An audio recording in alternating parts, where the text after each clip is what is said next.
I am going through a very, very, very deep, mysterious force in my life that I've never been through before, namely grief. And boy, I'll tell you, it's weird, folks. As you know, I'm sure you know, I lost Ramona, and I lost such a big part of me. So I go through these jags. They come and go like ocean waves, building and crashing, and surely I miss this woman of mine. Anyway, um, I've done a whole bunch of things. You may notice in the webcam photo that I look a little different, normally wearing all black. Not today. In fact, we'll see who can notice what in the webcam. How about leaving it that way? Let's see who can notice any difference. I sound like a woman saying, what do you notice? What do you see different? Anyway, on my webcam shot, that's me, and I'll put up the picture of this little Abby Dose, crazy Abby Dose. This little cat of mine likes water. And I'm not kidding when I say he likes water, I mean he really likes water. When I'm running water in the sink, he will amble on over and throw his head under the water. Now, that's not a cat-like thing to do. He throws his head under the water. And I go, you little dope. Anyway, he's just a blast. All right, coming up in a moment, down to biz, the world's foremost remote viewing teacher. Edward A. Dames, Major, U.S. Army retired, is a decorated military intelligence officer, actually an original member of the U.S. Army prototype remote viewing training program, the one the CIA ran, remember? He served as the Training and Operations Officer for the DIA, the Defense Intelligence Agency's Psychic Intelligence Collection Unit,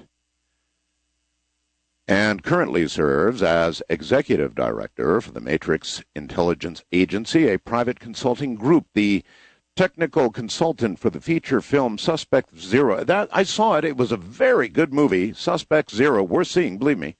A Tom Cruise, Paula Wagner production. Ed coached Sir Ben Kingsley, who was, by the way, superb in that part, and played the role of an FBI remote viewing instructor in the movie as well. Short, but, there was Ed. Tonight, we're going to be talking about a very unusual topic, actually, for Ed. Very unusual. We're going to talk about Bigfoot, and so I'm very much looking forward to that coming up in a moment.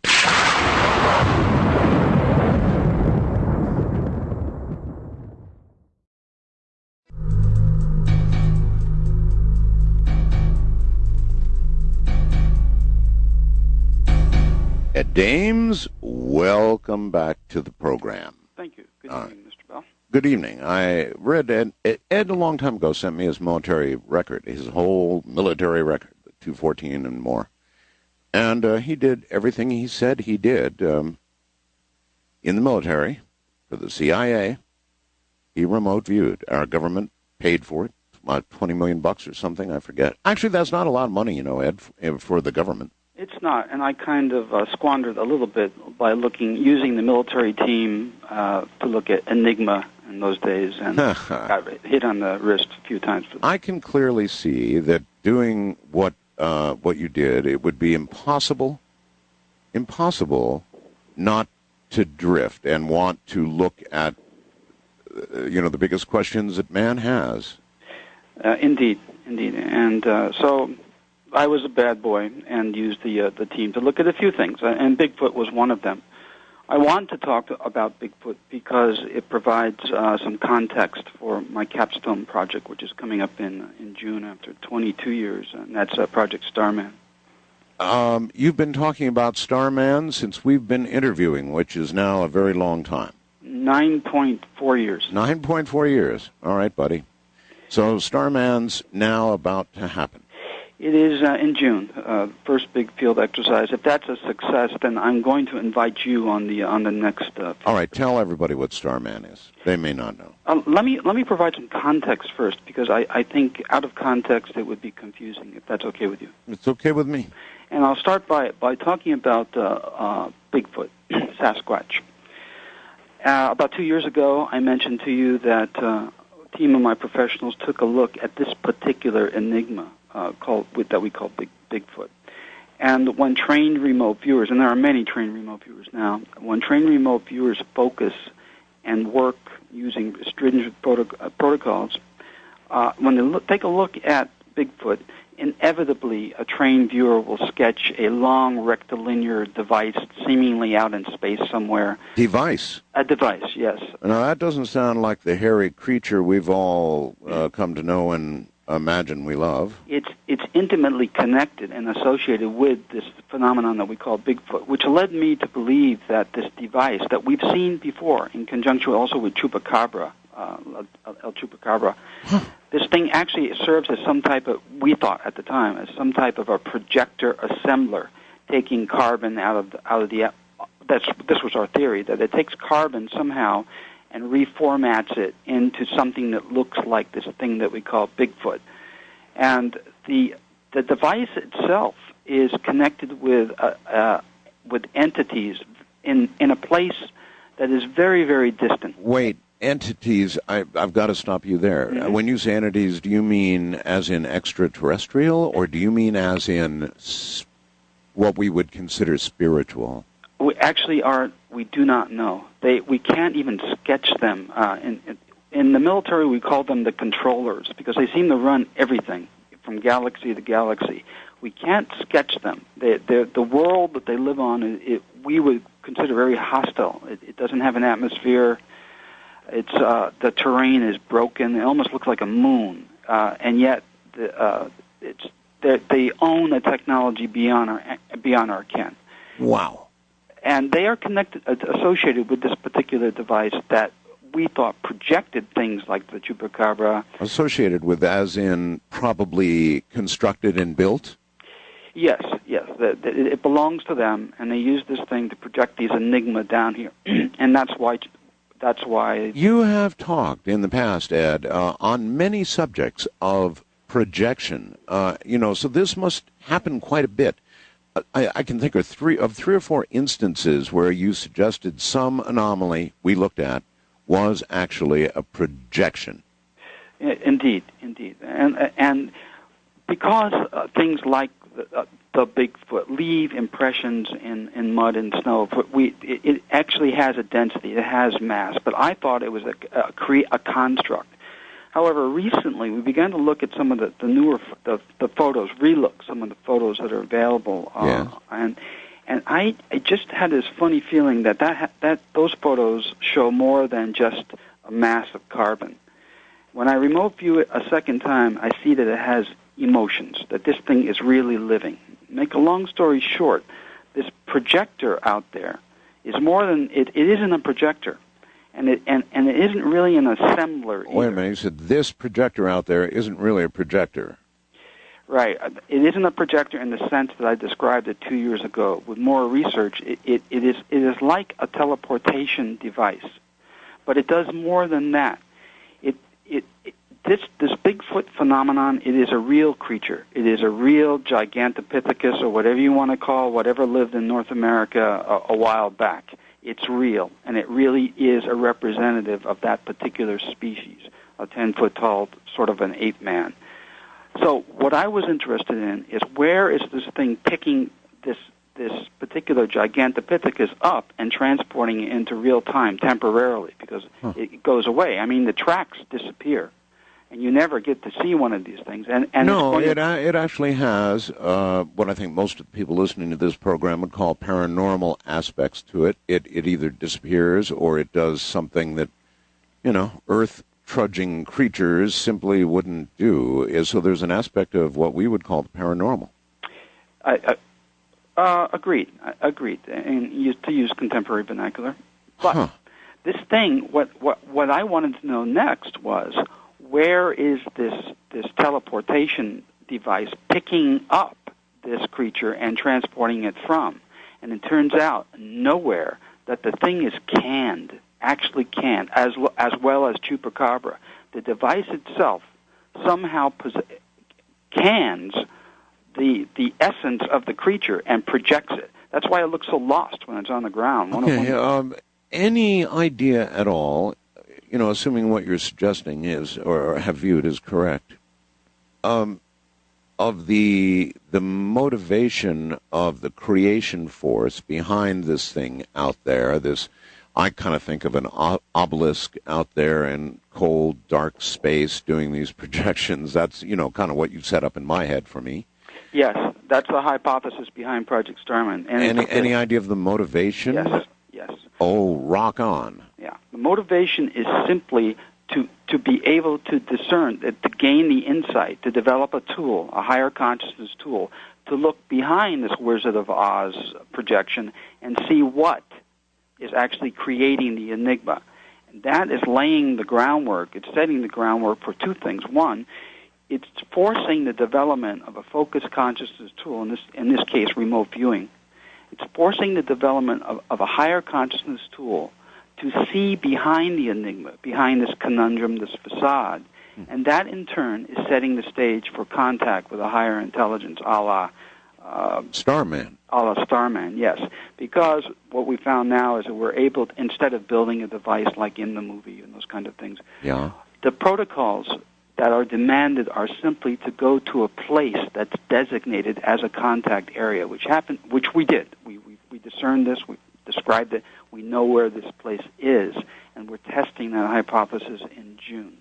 In June. Mm-hmm. And we have a spot in North America, in the continental United States.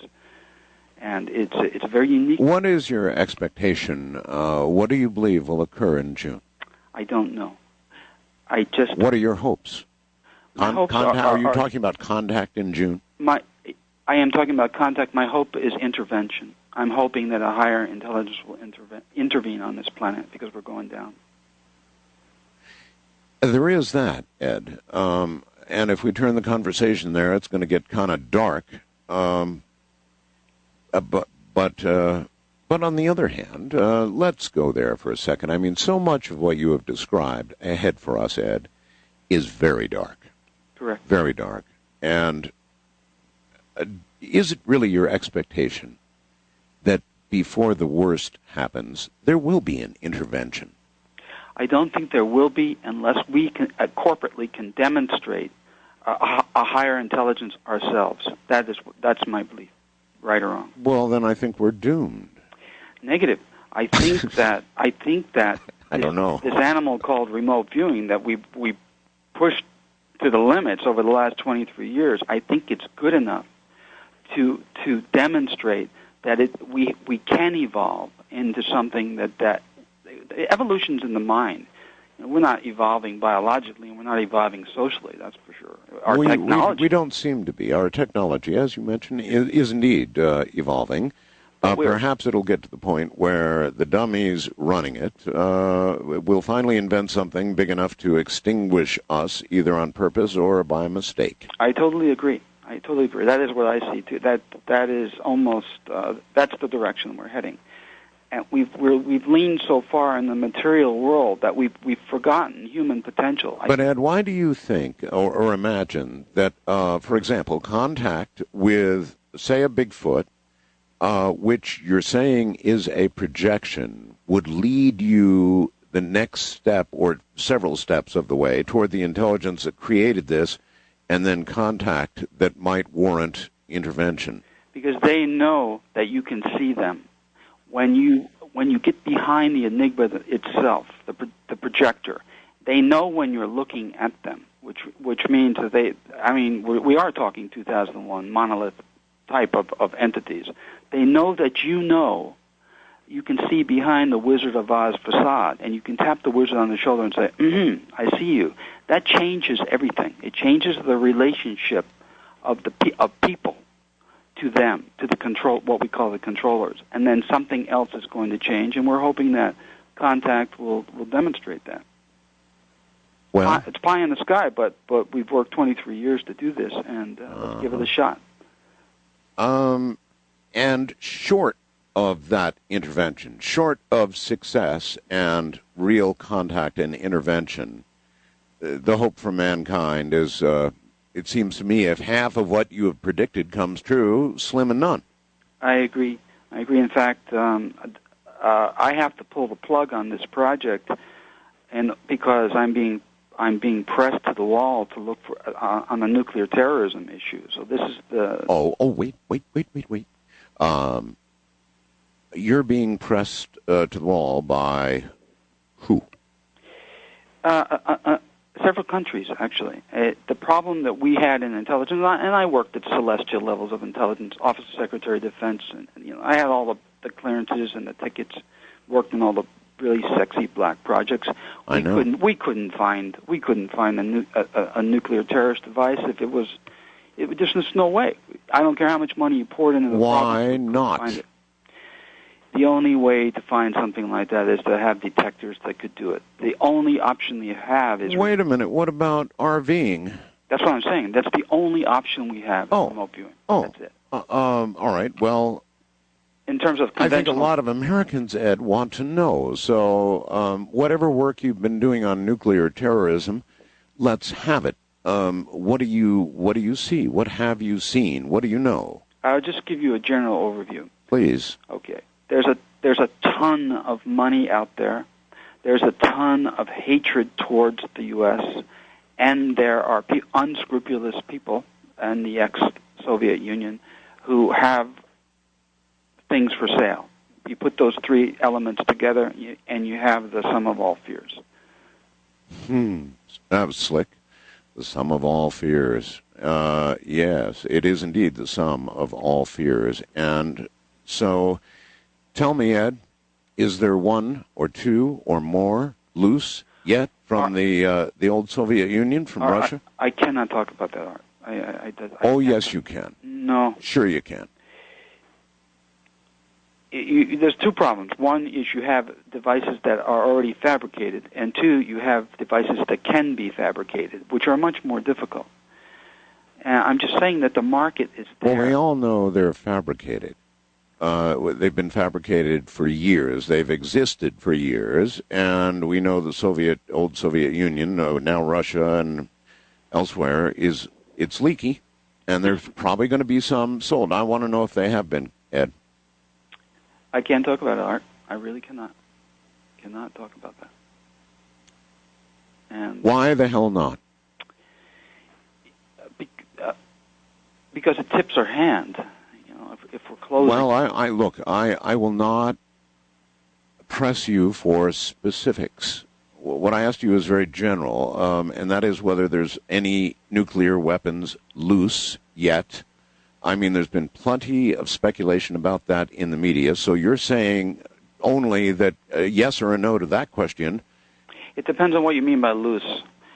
Some of them are looser than others. For instance, it's how much control does a country have on certain weapons? And if some of the control is looser than the security on, let's say, a nuclear reactor, a power plant, there are weapons up for sale, and that's a big problem. So how do you bring fire down on something like that when it's in a... You're not going to destroy national security at all by telling me whether or not one is actually in the hands of terrorists right now. Because I won't ask you beyond that. But I mean, I want to know if there are nukes on the loose. No, they're not on the loose. Nukes are not on the loose. And by saying that, you mean not in the hands of terrorists? Yet.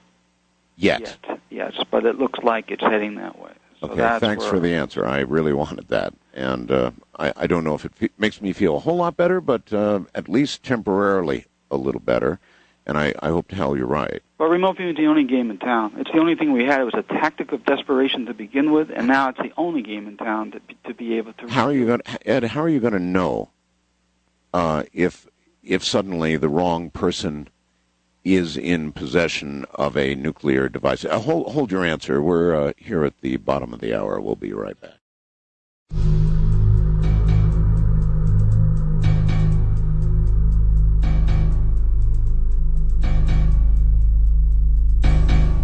The price, I guess, of living in this day and age is that we have to worry about things like nuclear weapons in the hands of people who want us dead.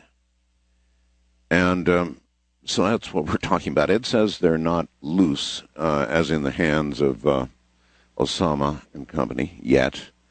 Yet, I guess the key phrase. Is remote viewing able to look ahead, Ed? And does your yet mean that you understand that they will become in their hands? The yet that I used to qualify our earlier discussion, it means that there are people willing to sell weapons for the right price. That's what I mean. That there will be a facade of security was down or something like that. All right. Well, my understanding is remote viewing looks into both the past and the future with as much ease as the present. So the question was, is one going to get loose? I have not looked, Art. I'm too concerned with the now to be to mess around with the future. And the future is, there's paradoxes out there on the horizon too. So I concentrate on the present time. I have my team do that. Do you have any idea what a paradox would produce? When you talk to Dr. Michio Kaku, he believes that a paradox, if actually done, would simply create another universe where that paradox would play out in its own way. Let me give you an example of a paradox in my work, okay? Sure. If I were to remote view, let's say I were to remote view where you would eat your next dinner, the place where you would eat the next dinner. Yes. Now, there's two assumptions there. That there's two preconceived notions. One is that you'll be alive to eat dinner. Right. Two is that that you'll go someplace to eat dinner. But let's say that you're going to eat dinner and you're alive to do so in the future. Okay. Okay. Now, I can do that as a trained remote viewer. Anybody who's trained as a remote viewer can describe where you will eat your next dinner. But if there is any inkling in terms of consciousness that someone will tell you what the results are, then you won't be able to do that. Your data, your remote viewing data, will be incoherent. It'll be all. So you're telling me what? That merely viewing what I am going to do will set up a paradox, causing me not to do it? No. If I'm going to tell you what the results are and allow you to change where you will eat dinner, that creates paradox. Then there's back talk through time. It creates a paradox, and I can't remote view where you will eat dinner. And the results then of that paradox are not so serious as a new universe. Well, in terms of just pure consciousness in my work, no, it isn't. But in terms of high energy physics, I don't know. It scares me to think about. And we think in our work that there's a point where I call the pre-quantum field, where mind really does influence energy and matter. As you know, I've experimented with telekinesis and psychokinesis quite a bit, and so we see something going on there at a level that exists prior to what physics can observe, at a level in the matrix itself. It's my personal view, Ed, and I don't remote view, as you well know, that consciousness may turn out ultimately to be a power greater than atomic energy, greater than anything man has ever discovered. And I could be totally all wet on this, but I think someday that's where all of this is going. I totally agree with you. You're preaching to the choir. You do, it has huh? to be yes. It has to be focused and coherent, though. It has to be focused and coherent. You have to know how to use it, and that's the direction we, on our world, at least in this age, did not take. We took the material route. Yes, we did. And we're not aware of really what human potential can do. Well, maybe that's a good project for you, Ed. I would like to know how powerful consciousness really is. Mass, directed intent. I'd like to know how powerful it really is. You know, I did a number of experiments, and then I began, I think appropriately, to chicken out because I realized I had something real on my hands, and I didn't know what the hell I was doing. So I would like you to make a list, and at the top of it, put examination of consciousness and how powerful it ultimately is, I'd like to know. I don't know if that's something you can do, but if you can, do it. Okay. It's on my list. Yeah, I mean it. I understand. And I think a lot of people want to know. I mean, we messed around, we played around, we got actual results, and it totally freaked me out, and it still does. And so I see this as a great power, maybe even something that would prevent some catastrophic occurrence otherwise. Who knows? No, I think it could, Art. All I'm saying is that it has to be in unison, and it has to be directed, and it has to be controlled. And we can't even get our act together corporately, in terms of global warming. So, I don't know what the threshold value is for people and directed consciousness to do certain things. I don't know. Do you see the story on the guy getting censored talking about global warming? Did you read that? No, I did not. You didn't. It's like was NASA's top guy on the subject, the top guy on the subject. Oh, yes, and I did read that. They stepped on him like a bug. I did indeed read that, yes. I really want to follow up on that. I would now very much like to interview him, actually get him on the air. Let's cause some trouble here and see if I can get him to open up, because I want to know what he really thinks. What do you really think? We're talking now about the warming and the weather changes on the planet. Hello in the Northwest. Seem rough up there this morning? Well, as I've said years ago, a point's going to be reached where we, for instance, just with regard to agriculture, where crops can no longer be grown the way we've traditionally grown them because of vicissitudes in the weather. The weather's changing so rapidly, far more rapidly than meteorologists would ever imagine. How quickly is it actually going to lead to serious agricultural problems? 10 years. 10 years. That's fast. That's very fast. That's very fast. And we're talking many, many, many people dying of starvation, many more than are dying presently in Africa, for instance. Phew. Water, for instance. Well, the water is the problem. There's just not going to be water where it used to be. Nations will fight over water. Mm-hmm. I can see that coming. I can see fights over water. Maybe even wars over water. I don't know. But certainly it is the absolute basic thing that man must have. Before anything else, you've got to have water. We've looked at it as a commodity that's readily available for centuries, and that's going to change. We won't be talking petroleum in the future. We'll be talking water. And nevertheless, these changes are really coming upon us quickly, Ed. I don't think there's a whole lot of disagreement out there about this anymore. I did a program years ago with Matt Lauer on NBC, and he kind of sniffed and chuckled, at what we were talking about, Whitley and myself. And I've always been curious all these years when, and if yet, the light bulb has gone on above Matt Lauer's head. I really don't know, but there have been so many stories confirming what I told him then that I'm sure he's had his moments of consideration of what I said. I don't know if you ever saw the show I'm referring to. I didn't see the show, but I'm certainly familiar with your book, The Coming Global Superstorm. Yeah, well, we were on the NBC show, and anyway. I don't watch television. Yeah, that's right, you don't. But you did agree to appear in your movie. I'm making another movie, sort of an esoteric love story. I'm helping out on that.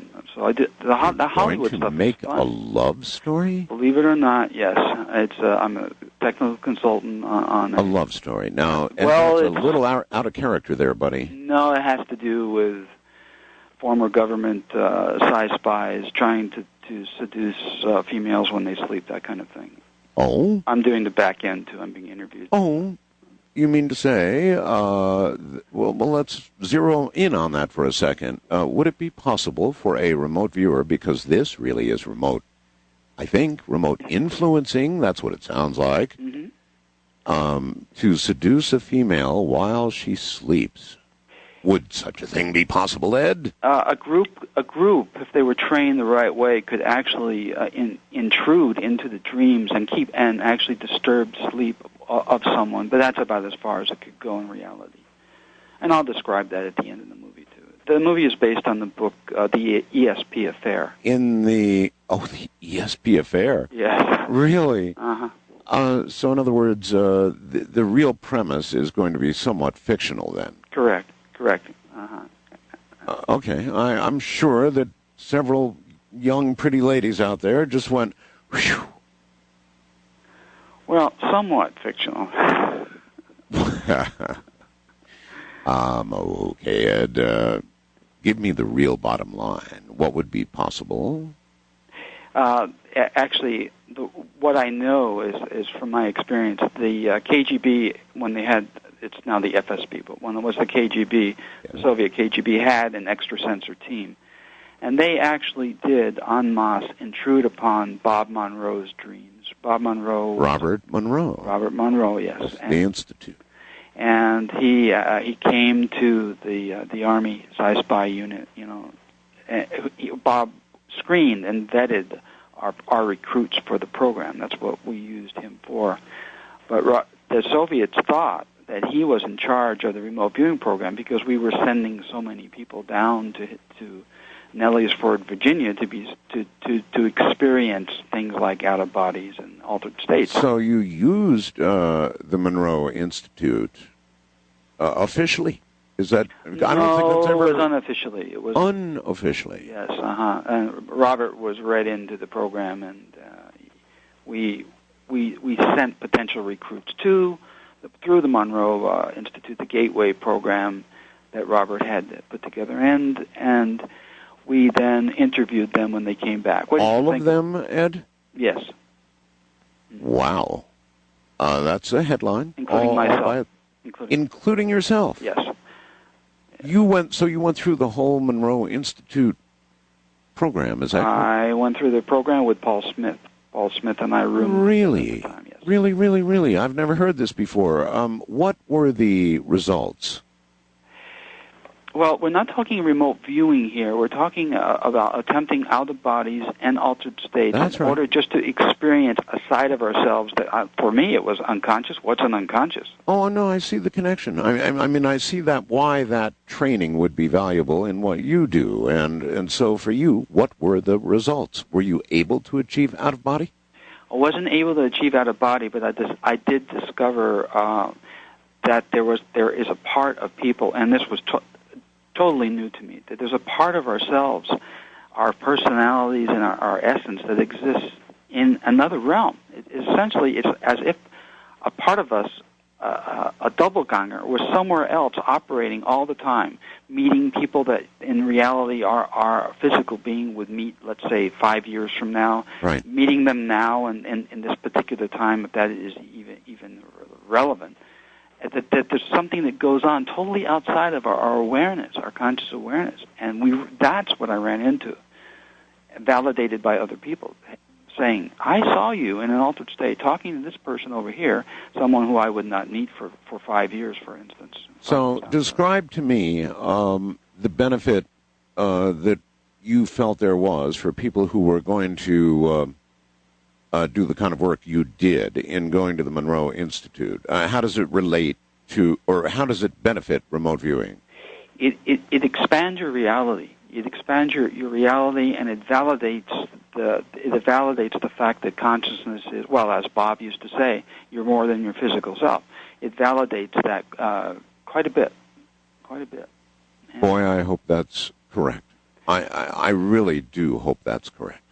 I've had experiences that have suggested that to me, Ed, but you just can't rule out the living human brain. No, but when others validate that for you and say, I saw you, for instance, when I was in an altered state, I saw you talking to this particular person. I know. And then 5 years later, when it exactly matches, those kinds of things, you begin to actually, you can almost perceive other people, this other realm, which is very bizarre, actually.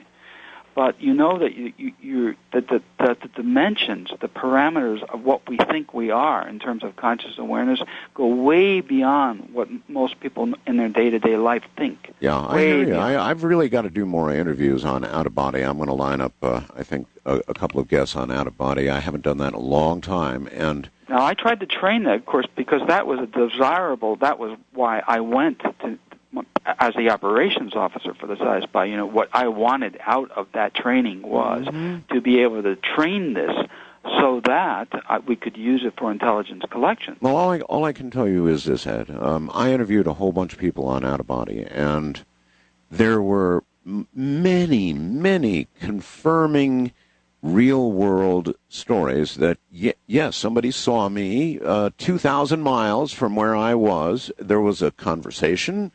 I was there in a sense that they recognized, and, you know, in the real world, some of this you could nail down. I mean, it does seem real. This out-of-body thing does seem real. It's real, but we just couldn't control it for military use. That's the problem. For instance, if I would say, yes, okay, Private Wilson, come back from an altered state.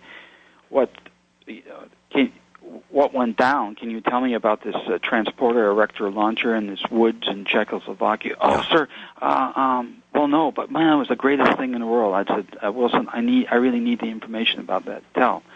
And the experience was so profound that they would forget the details. By the way, most of those that you trained, Ed, were they, a lot of them, were they privates or were they almost all officers?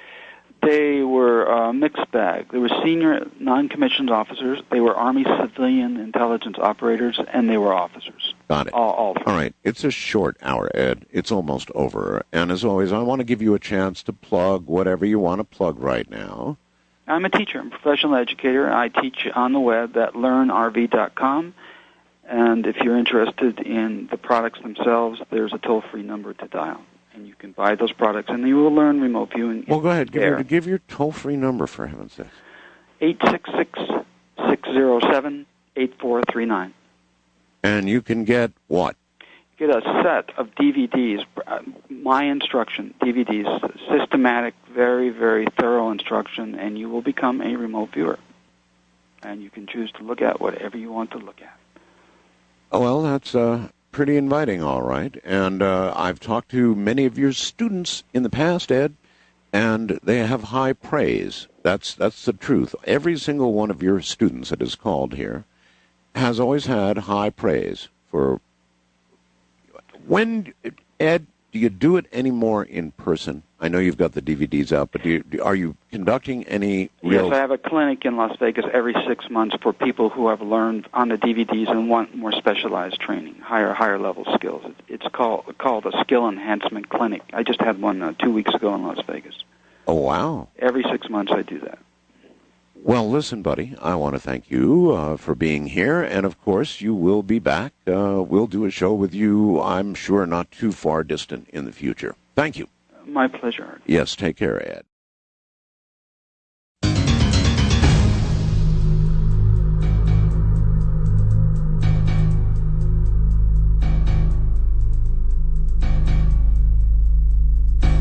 Richard Tarnas, welcome to the program. So nice to have you. Thank you. Good to be here. You were born in Switzerland and spent time at Big Sur. Gee, you've been in some beautiful places. Those are both beautiful places. Big Sur, I particularly was in my adult years, so I have much better now memory of it, and it's really one of the most beautiful places in the world. It is. It's one of the prettiest places on the face of the globe. My God, it's beautiful. Anyway, it's good to have you, and I think I want to ask you what you what do you think? Can you define or attempt to define consciousness? Well, you don't start off with very difficult questions, do you? No, I don't. I just you'll have to put up with me. I'm pretty directed when I'm interested in something, and you know, I read this and it says study of consciousness, and so it's a damn good question, and I know it's probably not answerable, so just, you know, do the best you can. Well, I think, first of all, of consciousness as a mystery. It's something that we all are experience in our every moment. It's what we're embedded in a sense. Nothing that we believe exists outside of the medium. Everything that we experience is experienced through the medium of consciousness. So you bet. It's a kind of oceanic realm that we're just immersed in all the time. It's kind of like consciousness is we're the fish in the ocean, in the same sense that human beings are in consciousness. I have 5 cats, kitty cats. Are they conscious? I believe so.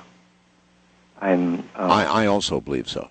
I think the conviction that cats or whales are not conscious, are in some sense,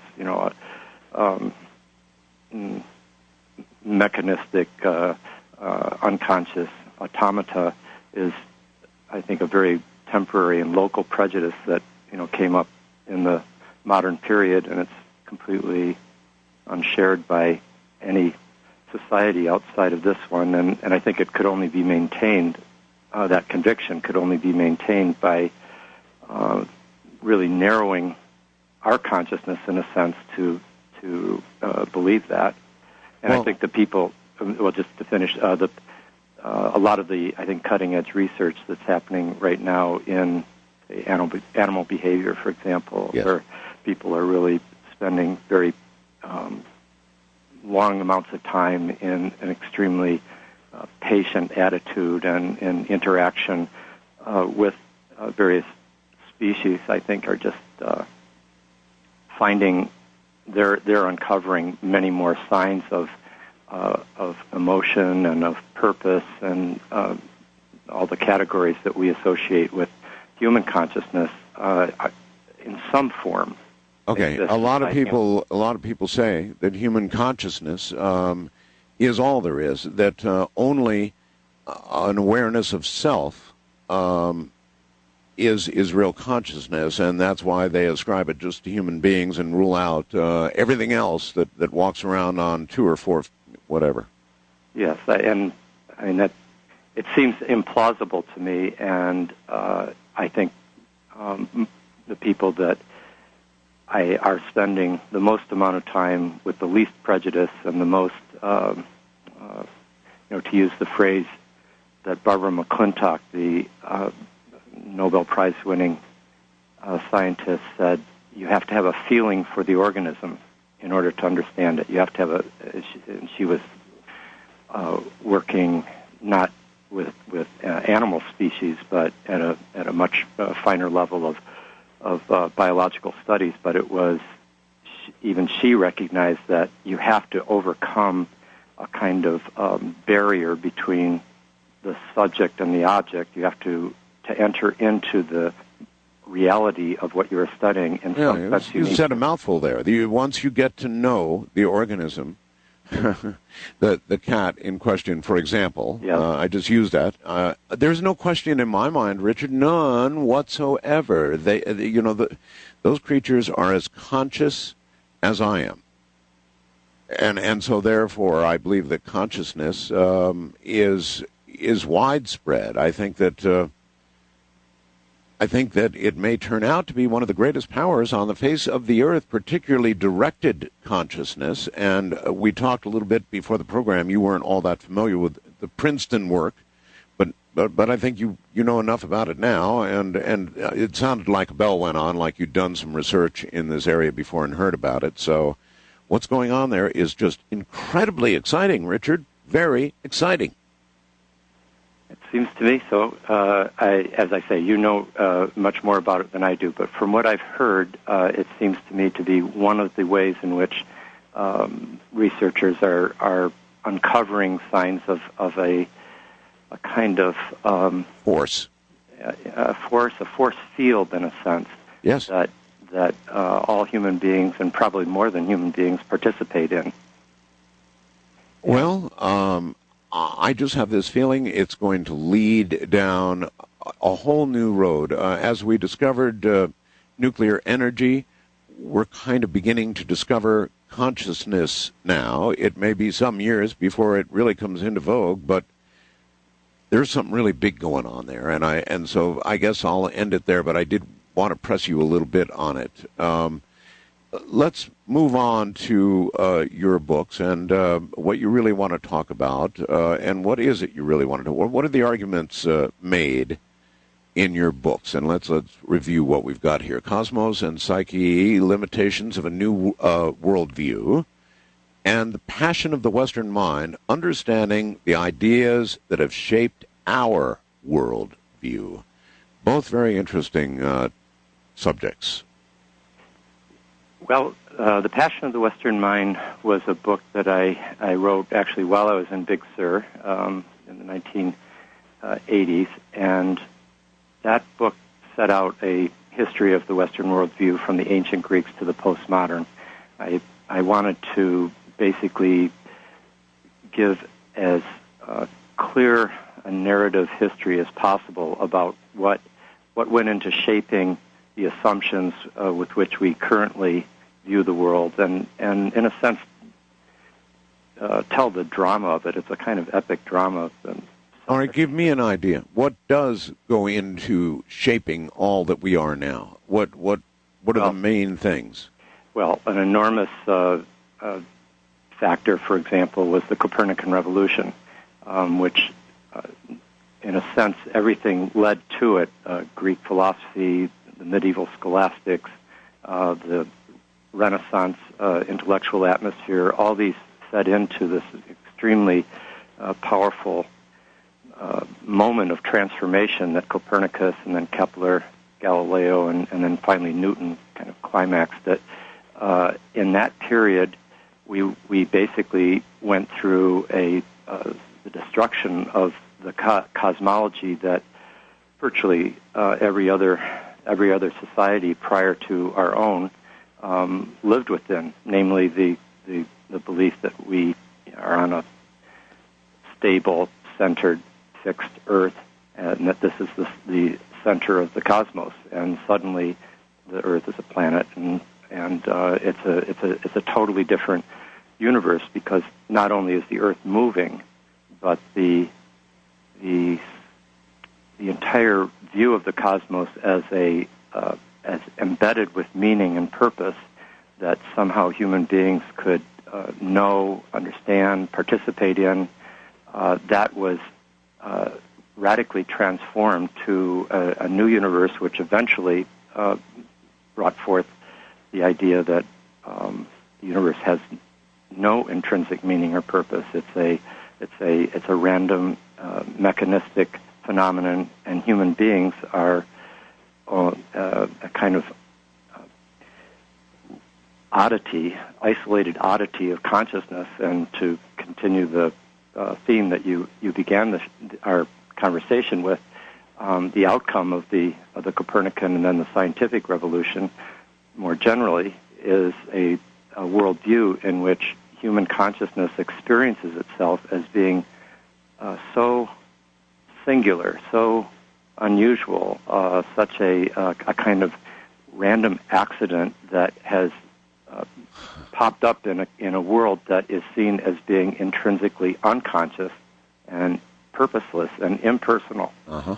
So that's we all grow up, growing up in the 20th century with our modern educations, we all grew up within a universe in which our deepest psychological and spiritual aspirations and needs and so forth were viewed as taking place inside a cosmic container that was entirely indifferent to those aspirations. And this is that's the basis of the whole existentialist crisis of the modern period. Are we ruled by planets, by the sun, by those masses that circle with us and about us and around us? In other words, we're headed down this astrological road, I guess, astrology, it mentions here.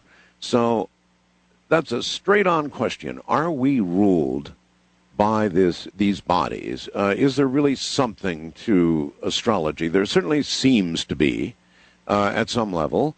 There seems to be. So, and many people are devoted to it as giving the answers to, important life questions, where certain planets are at certain times in the sun. Are we ruled by those things? I think that's probably too cut and dry or simple a question to give a cut and dry, simple answer. But I could give a response that reflects more the. Are they giant? Are they big influences? Yes, I think that the planets and the sun and moon and their movements seem to, in their alignments, coincide in a meaningful way with the experiences of individuals as well as collective humanity. And this is a conclusion I came to after I've now been studying this for 30 years, and it was an astonishing, for me, perspective to enter into, because I was convinced, as I think virtually anybody is with a 20th century education, that astrology is the most absolute ridiculous bunk. Absolute bunk. Yeah. I mean, it's of all the new paradigm perspectives, it's the one that is most immediately worthy of rejection and even scorn. Not really, though. All right, Richard, listen to me. I've been studying it for about 30 years because I've been on the radio as a talk show host, and I can tell you without reservation, without question, that when there is a full moon, Richard, the calls get dramatically different when you're sitting taking calls just from the general public about whatever. They get dramatically different. I mean, agitation levels are through the roof. People get sort of a little bit manic. There is, without question, anybody who works in a hospital can tell you what I'm saying is true. So there's no question about it. When the moon is full, it affects human beings, period. Yes. And that's probably the most well-known effect that many people are recognize in their everyday life, and I think we all tend to feel it in our own our own monthly experience. Absolutely. So astrology is nothing more than an extension of that. If one affects you, and I think most people believe it's true, then the others, to perhaps a different extent or in a different way, also affect you. And that is astrology. That's right. That there's a correspondence between the movements of the planets and the sun and moon and human experience. I mean, that's the basic thesis. But the kind of evidence that there's many people doing very serious research in this area, even though it's not studied, with few exceptions, it's not studied and taught in the universities, though that's changing. Is it changing? Yes, there's several quite good programs that have emerged in England at Bath Spa University in Bath, England. Really? There's a program there, and here in the United States, I and Stanislav Grof have been teaching courses in this at the California Institute of Integral Studies, as well as at Pacifica. There's also a Kepler College in Seattle, Washington, that has built a whole kind of classic Renaissance so what's old is liberal education that's centered on astrology, much as it was. So what's old is new. In other words, it's back in vogue to be studied. I've been to the Vatican, and I remember walking in a very important building, and at the Vatican, and seeing this giant monster globe that was divided into the signs of the zodiac, Richard, and it stopped me in my tracks. I went, my God, I'm in the Vatican, and here are the astrological signs on a giant globe. And it just hit me like a rock. So, it's always been with us, hasn't That's right. it? And it was actually taught in the medieval Catholic universities as an essential part of usually the medical faculty was the one that was teaching it. And then definitely in the Renaissance, of course, it just saturated the artistic sensibility at that time. So you're right. It's always been with us in one form or another, and the emperors and the popes always had their astrologers. But I think the question as to whether the planets rule us is a fundamental one, because the issue of determinism or fatalism, where somehow where the planets are when we're born fundamentally rules our existence in a way that we're unable to do anything about, or the idea that where the planets are at any given time affects me or affects the world in such a way that we're sort of helpless Puppets, yes. Yeah. You don't believe that? That's right, and I think actually a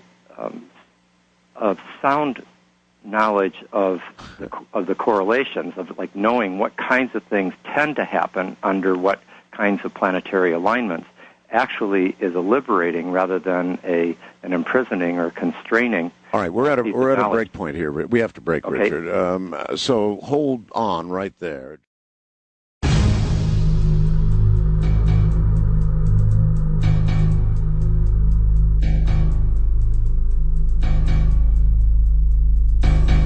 So I think we've established, Richard believes that there is an effect by the moon most strongly, and then by the planets to a lesser or different degree. And so I wonder, Richard, whether you think that is it too simplistic to say that free will does trump what the planets otherwise might have in store for you, or bends it a little or something, but doesn't eliminate it?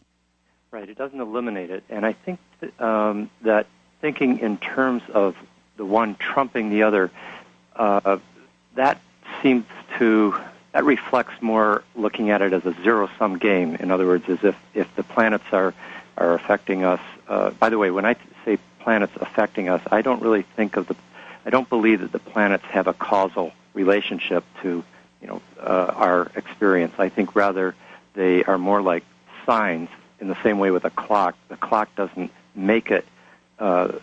When the hands of the clock are at the place where it says it's 11:30, the clock is not causing it to be 11:30. It's reflecting the fact that it's 11:30. Right. And it's the same way with the planets. The planets seem to be.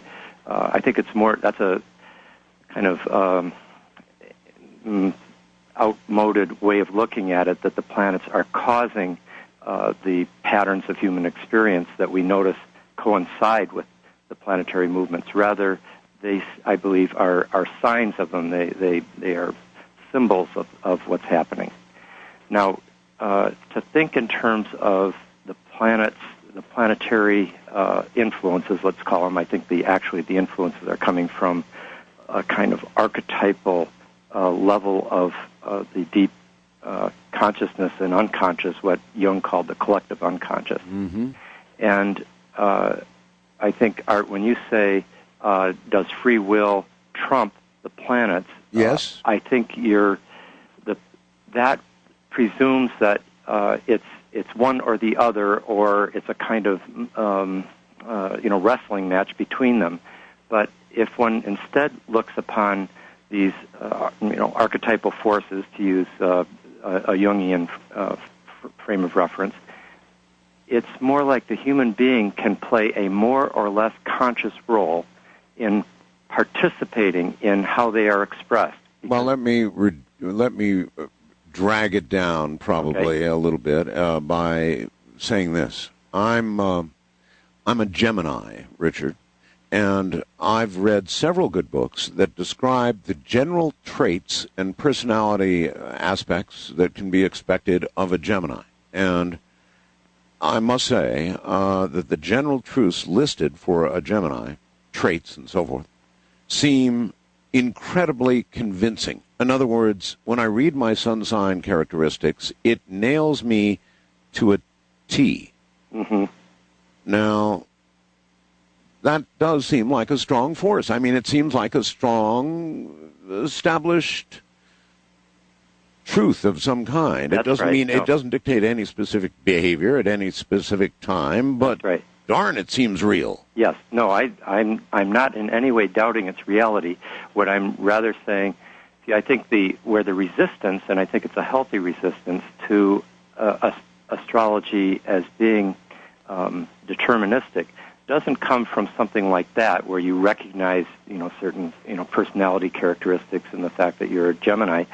Rather, it comes from a sense that I have no choice in how I'm going to express, in this case, let's say, that the range of ways in which a Gemini could express itself. Let me. I happen to look up your birth chart, since your birth date is on the. Did you now? Yeah, it was on the internet on the Wikipedia, and. Well, I'll be darned. And so, in looking at that, I was able to see that your Sun and Mercury, which are in conjunction in Gemini, You've got it. which has to be probably the position that is most at home with being able to speak for several hours an evening before millions of people. Yes. But in addition, those both the Sun and Mercury are in a conjunction, a triple conjunction in your chart with the planet Uranus. It's a few degrees over to the side, but the three of them are all together in Gemini. Mm-hmm. Now, one of the most powerful set of correlations in all our evidence in these years that we've been studying this, it shows that the planet Uranus seems to be correlated with a principle of freedom, of rebelliousness, restlessness, a certain almost sometimes even a kind of brilliance of innovation, a desire to break out of orthodoxies of any kind. And that's me. Well, when a person has a Sun Uranus conjunction just by itself, this tends to be a real rebel, from the right, and it can express itself anywhere from being a juvenile delinquent to being a rebellious scientist like Galileo, who also had the Sun Uranus. Yeah. So yes. Well, anyway, look, these things do seem to be, I guess it's self-evident. I'll say self-evident. I cop to everything just about that it says about a Gemini, so that seems, on the face of it, Richard, to be an incredibly strong force. Now, maybe we can modify our behavior at the macro or even micro level, but at the end of the day, it kind of nails you down. That is to say, where the planets and everything were at the moment or the instant of your birth. It seems to be an extremely powerful force. And Western culture and science is in complete denial about it. Yes, I think much in line with a lot of the other themes that you treat in this show, there are certain areas of evidence and research that are just so threatening to the Orthodox worldview that is maintained by our kind of cultural high priest, so to speak. That you used the right word, threatening, by the way. Yeah, and when something is genuinely threatening, then that's when the greater amount of ridicule and resistance is activated, because they can tell there's a strong sense of threat. Ridicule has been part of my life, Richard. I live with it, and I know about it. I don't give a damn. How about that? I don't. How did you manage to forge such a kind of an indifference to it? I'm not sure. I guess 20 or 30 years of exploring areas that people considered either ridiculous or dangerous or I don't know, a whole variety of things. I mean, it's just been tossed at me so much that I've formed a force field around myself, and I expect ridicule. It's part of what I do. I don't care. That's very admirable. I don't know if it's admirable. I just don't care anymore. I'm going to explore the areas that I wish to explore, whether anybody likes it or not. I guess that's a pretty bad attitude, huh? Well, it seems to me you've managed to come up with sufficient armor that you can yes. Make your way through life so that you're doing what you're. Yeah. In other words, the armor was necessary, Richard. Yeah. Yeah. No, I can believe it. Yes. So, how then should we? What should our attitude be about this knowledge that, we're kind of what we are, and yes, we can move around within that realm, but not all that far from it, really. Well, I see it a little bit differently. First of all, I think recognizing that there is a relationship between, my experience and who I am, and where the planets were when I was born, and where they continue to go in the course of life in relationship to my chart. That's what's called transits. Recognizing that correlation helps me to see that I live in a cosmos that is in some way meaningfully focused on me as an individual and on all human individuals, and also in some sense it's focused meaningfully on the Earth. And this gives a whole different sense of that what we live in is a different universe than the void of meaning that we're taught that we live in. John Mack was a good friend of mine. I know John. Oh, I interviewed John many, many times. Yes, and that was one of the reasons why when I was asked to come onto your show, and I remember John talking to me about your show, and we had many discussions and about these issues, and one of the ways in which he saw a commonality between our work was that, as he put it, both of us were in the business of blowing the Western mind, as he put it. Blowing the Western mind, yes, indeed. By the way, what did you think of his work? Well, I thought it was very courageous. He was an extremely sympathetic. He was a person who had a deep heart, and he listened to people who were telling stories and sharing their experiences that were just outside the bounds of what was allowed to be possible for any other psychotherapist, and he had the courage and the compassion to listen to them. He did, and he also not only treated them as worthy of being listened to, but he also let their messages somehow transform his sense of what the universe was about. I mean, In other words, put another way, Richard, he bought it. That's right. You believe he bought it, right? I do. Yes. Yeah. So do I. He had too many. He had too many people telling him telling him such similar stories, and they'd had no common connection before they were reporting these experiences.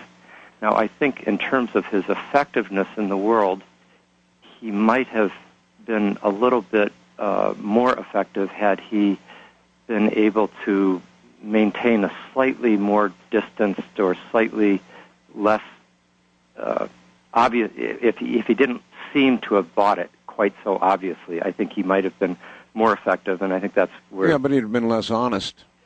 Look, he bought it. He believed what he heard, and so I'm kind of with him on this. I understand that you're saying in the real world, perhaps he would have achieved more credibility by seeming to keep more distance, but that would be sort of intellectually dishonest, right?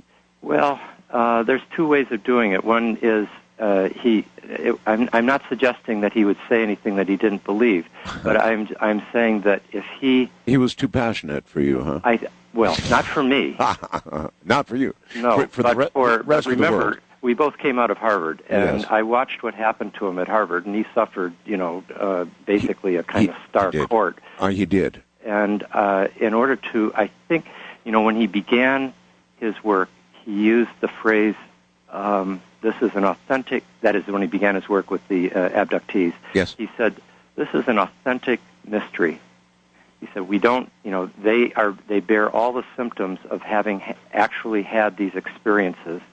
So something is going on, and what it is we don't know. Right. But something is going on, and these people bear listening to with very seriously. So I think that starting point was very effective, and I remember that when he used that phrase, it was even published in the the Harvard. But can't you understand, Richard, how that for a researcher like him, when it passed the bar of whatever skeptical entry he made into it all, when it really passed that bar and he became convinced that this is really going on, then I don't know. I guess I can understand the kind of passion. Yes, no, I can fully. I mean, basically, I've gone through the exactly parallel situation with my own research in a similarly controversial area, and I too have come to be convinced of something that I am now passionately willing to put myself behind. Yes, but as I listen to you, I hear great caution in much of what you say, and so your survival in the academic community, I think, is much more assured than his was, right? Well, that's to be determined. But, you mean there may be trouble ahead, Richard? Well, I'm not worried about. I mean, he was teaching at Harvard, and that was a more difficult situation to be in. I'm in the West Coast with a more liberal surroundings and people. I mean, my classes in this area. Yeah, but they're listening to you all over the country, though. Right now, for example. Sure, but they can't fire me. Anyway, my main point is that I fully sympathize with why John became so passionate about it. I think that he might have just been a little bit more measured in that one book in particular, Abduction. I think that was probably the one that a little more circumspect. Yeah, a little bit more would have been more effective or politic, but that was John, and one of the things that made John a great man is that he fully went into whether it was anti-nuclear activism, yes, or the work that he did even as a biographer of D.H. Lawrence when he won the Pulitzer Prize. Well, Richard, what made him effective on this program was that he was so damn passionate about the whole thing. It had passed that bar. It was obvious that he believed there was a real phenomena going on here. I mean, it came through loud and clear. So that made him a real hit with radio audiences for good cause. Yep. Well, in this, I think. Let's see. The reason I brought up John was that both John Mack and I were convinced that the belief that is so widespread in the modern scientific community, that human consciousness is the only consciousness around, is a delusion, and that it's and that in fact that there is forms of intelligence that transcend the human, that are around the human, that the cosmos itself seems to be informed by an intelligence, and the form it took for him was especially through the conviction of the existence of extraterrestrial intelligence.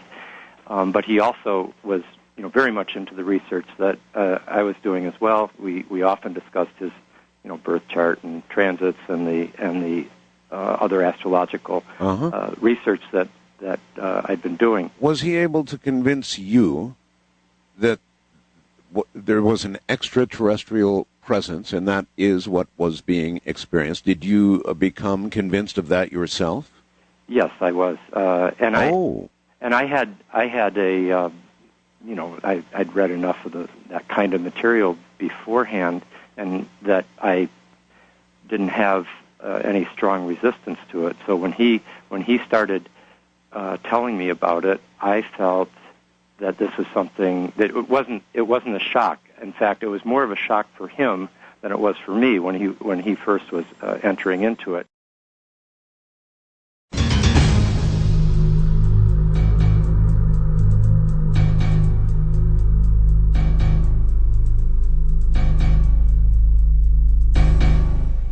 Here's a really good question. This is really a good question. Richard, welcome back to the program. Let me plug your books again. The Passion of the Western Mind, Understanding the Ideas That Have Shaped Our Worldview, and Cosmos and Psyche, Intimations of a New World View. Anyway, Richard, I loved President Reagan. I thought he was one hell of a president. I really liked him. But that issue aside, Nancy Reagan, his wife, consulted, it was widely known, she consulted an astrologer at every critical juncture of her husband's presidency. If it was not the right time for a summit meeting or not the right time to address the nation on a certain subject, then it wasn't done based on astrology. I mean, that's pretty well known, Richard. Do you think that Mrs. Reagan was out to lunch, or do you think that she contributed to a successful presidency? I think she contributed to a successful presidency. I thought you might think that. I mean, actually, even before anyone knew that she was, publicly anyone knew that she was having these consultations, a lot of astrologers were writing in the journals. I remember reading the British Astrological Journal that there was an uncanny skillfulness to the timing of Reagan's actions and statements, as if he knew when to do it to kind of correlate with the best, planetary alignments. And so, but in addition, there was that you probably know about this. There was that interesting the astrologer. What was her name? Joan. I don't recall. Well, anyway, the astrologer encouraged Nancy Reagan to influence her husband towards a more open attitude towards Gorbachev, and said that his legacy. See, Nancy Reagan, I think, combined both this, consulting with the astrologer with a high anxiety about wanting her husband to go down in history as a great president. I'm sure that's true. And she, and one of the things that she got for Joan Quigley, that was the name of the astrologer. She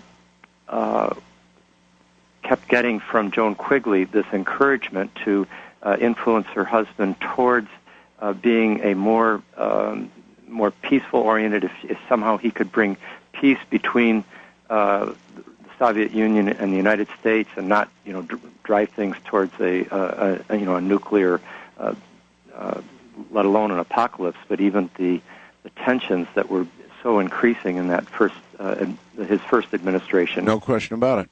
And so I think it's just one of those kind of ironies of history that an astrologer both helped the timing of a lot of his actions and statements, but also seems to have influenced him in a direction that we're all grateful for now. Oh, no question about it.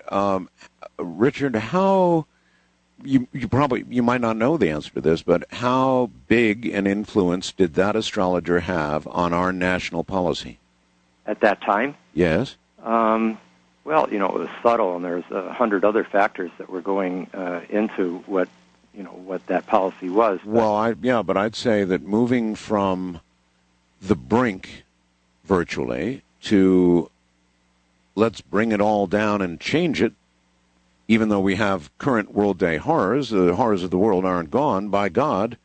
But the Cold War is over. Yeah, the Cold War is over. And it happened on his watch, yeah. and you obviously believe then that astrology moved him in that direction. It was one of the influences, and I suspect it was a larger influence than any of us knew at the time. Yes, that's what I think too. And the advisors who have written about it since, it just drove them crazy that this astrologer had this influence on Nancy Reagan, who had the influence on Reagan. I know. They made a big deal out of it, and would you say that you would feel safer with any president who is taking the advice of a competent astrologer? There's a tricky question. I'll get you in trouble like John right. before it's over. I think a competent astrologer who also had a good, a good heart and a good political sense and was discerning in a number of ways would definitely be, I feel, much better than if they didn't have it. But it's so easy. Astrology can be abused as much as any other. Of course. I know. I said competent, and I'll add moral, ethical. Okay. And well, all if that. you put those together, then I think it would be a great addition to not only addition, but it would deepen the perspective. It would be a more skillful way of formulating policies, and the world would be less likely to blow up. I would think so. There's an expression from the ancients that's come down, a sentence. It said, a sagacious person improves the workings of the heavens as a farmer improves the workings of nature. Huh. And so there's, and one of what that dictum was trying to say, among other things, is that by knowing the state of the cosmos, by understanding the archetypal dynamics of that moment, one is in a better position to be able to live intelligently and creatively, knowledgeably in relationship to the whole, rather than be, in a sense, kind of blindly acting from an unconscious position. Well, in most ways, other ways, Nancy Reagan was an extremely strong, sensible, aware person who you would not think would be given to flights of fancy, which is how many people would describe taking the advice of an astrologer. I mean, it just seems mysterious that she would get in that direction. Do you have any behind-the-scenes story about how she got to where she put that much trust in astrology? I think it comes from the years that she spent in Hollywood. I mean, Hollywood and California was generally much more... California generally and Hollywood in particular was a place where astrology flourished. And in the years in which she was, in her younger years, she consulted astrologers, as did many actresses and actors. And why do you think it's of specific interest to Hollywood? Why do you think it's of great interest to Hollywood? That is curious. Yeah, I think, good question. Maybe, I think just generally speaking, there was a kind of larger kind of metaphysical flexibility out here on the West Coast. Well, yes. I suppose, yes. So there's that, but then also people in the arts generally are more at home in the world of the imagination. And that's a good answer. And the imagination is an essential part of discernment of astrological understanding. I'm not talking about imagination as a mere subjective fantasy that's being projected out there, but rather it takes in the same way as a great artist like Shakespeare draws upon the imagination to create very compelling works, an astrologer requires an imaginative intelligence to be able to see patterns and recognize them. That's okay. That's a very good answer. Okay, but Hollywood aside, and the West Coast even perhaps aside, otherwise in Western culture, it's been so marginalized now over the years, astrology, that it's hard to see, despite the anecdotal bits of evidence you gave me about where studies are going on, that it's really going to make, there's going to be a renaissance. I don't feel like there's, a renaissance just around the corner. Do you disagree with that? No, I don't think it's around the corner. In fact, I think we're probably going to go through, and just apart from this particular question about astrology, just generally speaking, we're in a pretty dark period in the world. There's a lot of, I don't have to say to anybody just how much tension and violence, and also we're dealing with extremely difficult ecological situation that is Oh, yes. almost everything that the current powers are doing is worsening it.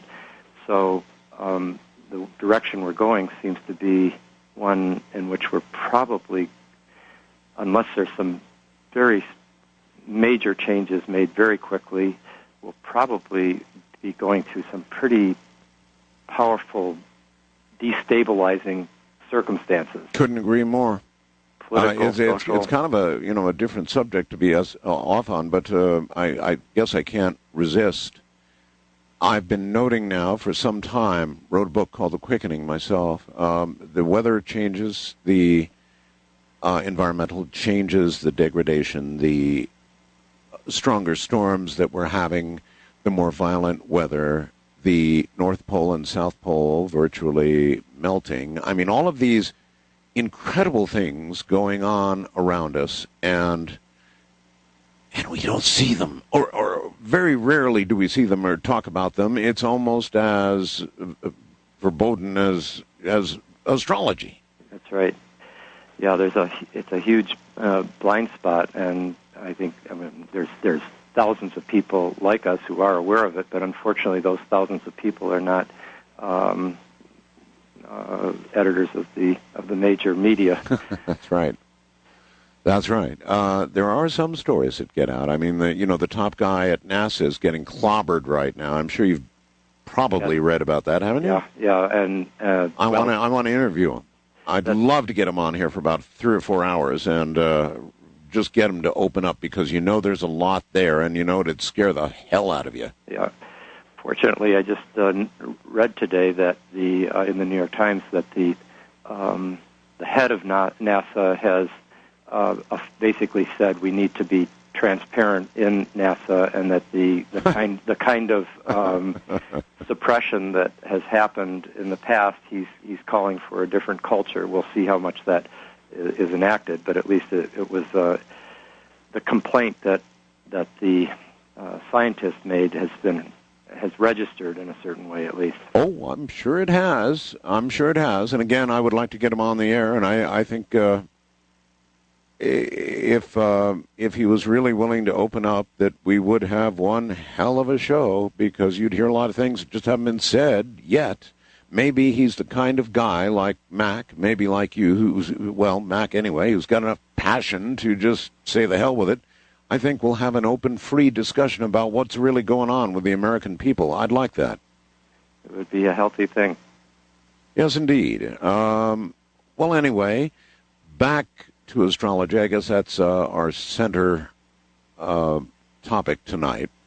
Again, I'm asking: is there any chance of a renaissance, a real renaissance? Yeah. Well, I think something that might be helpful for me to insert here into our conversation is in the book that I just published now, Cosmos and Psyche. Yes. That is the book that sets out the hundreds of pages, actually, of astrological evidence, that is, of evidence showing correlations between planetary alignments and human history. And unlike the earlier part of our discussion, where we were talking more about individuals and, yes, a birth chart, what's it like to be a Gemini, and so forth, sure, this is much more focused on the book itself is actually focused on the bigger picture of what I call collective archetypal dynamics, and what world history goes through these large epochs in which a whole culture or many cultures throughout the world seem to become informed by a particular, like the zeitgeist, a certain spirit of the time. And so, for example... is all of that driven, too, by the same planetary bodies? That's. I had a feeling that's where you were going. Exactly. And, for example, from 1960 to 1972, there was a conjunction of two of the outermost planets, Pluto and Uranus, were in conjunction. The only conjunction of those planets in the 20th century, and those planets have the archetypal meaning. When they come together, their meaning has to do with a tremendous empowerment of this Promethean impulse towards rebellion and freedom and innovation and radical change, similar to what I was talking about in your own personal chart, because you have you're born with your sun in, on Uranus in Right. that conjunction. Well, the whole world, in a sense, got a very potent version of that for over a decade, from the beginning of the 60s to into the early 70s. And it was really something, wasn't it? It was, and in some ways we still look back on that period as being unique in our lifetimes, and with no immediate precedent before or after. Well, what alerted me to a pattern was when I recognized that those same two planets were in alignment as well during the French Revolutionary period of 1787 to 1798, and we see right across the board all the same historical qualities of political turmoil and this tremendous push to make the world new, technological and scientific advances, artistic innovation, rebellion of all kinds. And when I started going through history, I was just quite stunned by how consistent these correlations were, and I'm just mentioning, in that case, these periods of political... Richard, I have no idea where the planets are right now, but I'm curious. How would you contrast today's world and the dynamics as compared to that period of time? Well, there's several things going on at once, but one of the biggest alignments that is, I think, shaping things right now is the Saturn-Neptune opposition, which is almost completely opposite in character from the one I was just describing, yes. the Pluto-Uranus conjunction. Saturn opposite Neptune this is about a 3 or 4 year transit. It began in late 2004. It's been very strong 2005 and 6. Will go on for another year or so. And its that. meaning for the world? And the meaning has to do with, usually it accompanies a period of often a sense of social and even spiritual malaise, a kind of sense of uncertainty, yes. Often a discouragement, a yes. sense of a great gap between one's ideals versus the hard facts of reality, which can often give at times even a sense of a depression and grief can accompany those periods. At the same time, there's a great deal of focus on finding ways of bringing greater, the social safety net, for example, and focus on health and on medical and social issues involving a kind of social compassion.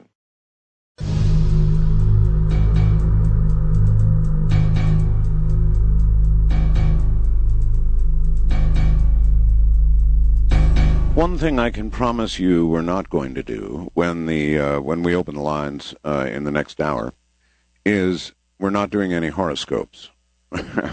I'm sure that you've all concluded by now, and appropriately so, that this is a far more wide-ranging discussion, and any more than I don't put a lot of stock in what you read in the newspaper as far as your horoscope is concerned. We're not going to do any individual anythings from a astrological point of view, but rather your question should be directed sort of in the vein of what you've been hearing in the general aspects of the planetary mechanics and how they affect who we are, what we are. At a very basic level. Now, let's go back to the question. We looked at a period in the 60s and 70s, and I think pretty well agree it was all that. And then we're in this malaise now, sort of a malaise, right? And kind of a weird time. And so then astrology should certainly, in some respects, be predictive. Richard? Yeah, let's look a little bit more at the present time. Another sure. Major characteristic of this particular alignment, the Saturn-Neptune opposition, is a tendency for there to be. It often coincides with the later periods of a war, where there's a great sense of kind of physical and spiritual exhaustion, the sense of being caught in a quagmire, both like the Vietnamese war in the Vietnam War from about 1971 to 73. That period is when there was a Saturn-Neptune opposition. When MASH, for example, was made, and there was that whole sense of a kind of quagmire that one was caught in. Both world wars also ended under the last couple of years of them had that same Saturn-Neptune opposition, or Saturn-Neptune in what we call hard aspect. Well, it's clearly shaping up again. Yeah, that it's. You can feel it moving, Richard. It's coming quick, and the administration should be aware of it. There is a building. You see, I was in Vietnam, and I went through what happened, the aftermath, and all of that. So I'm very well aware of how it happened.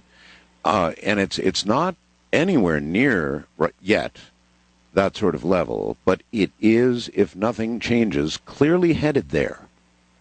So that's the next couple of years, and then we're getting into a period between 2008 and 2011 when there's going to be what is called a T-square, where you have three planets in either in a 180-degree aspect with the third planet in two planets are in 180-degree opposition. Meaning?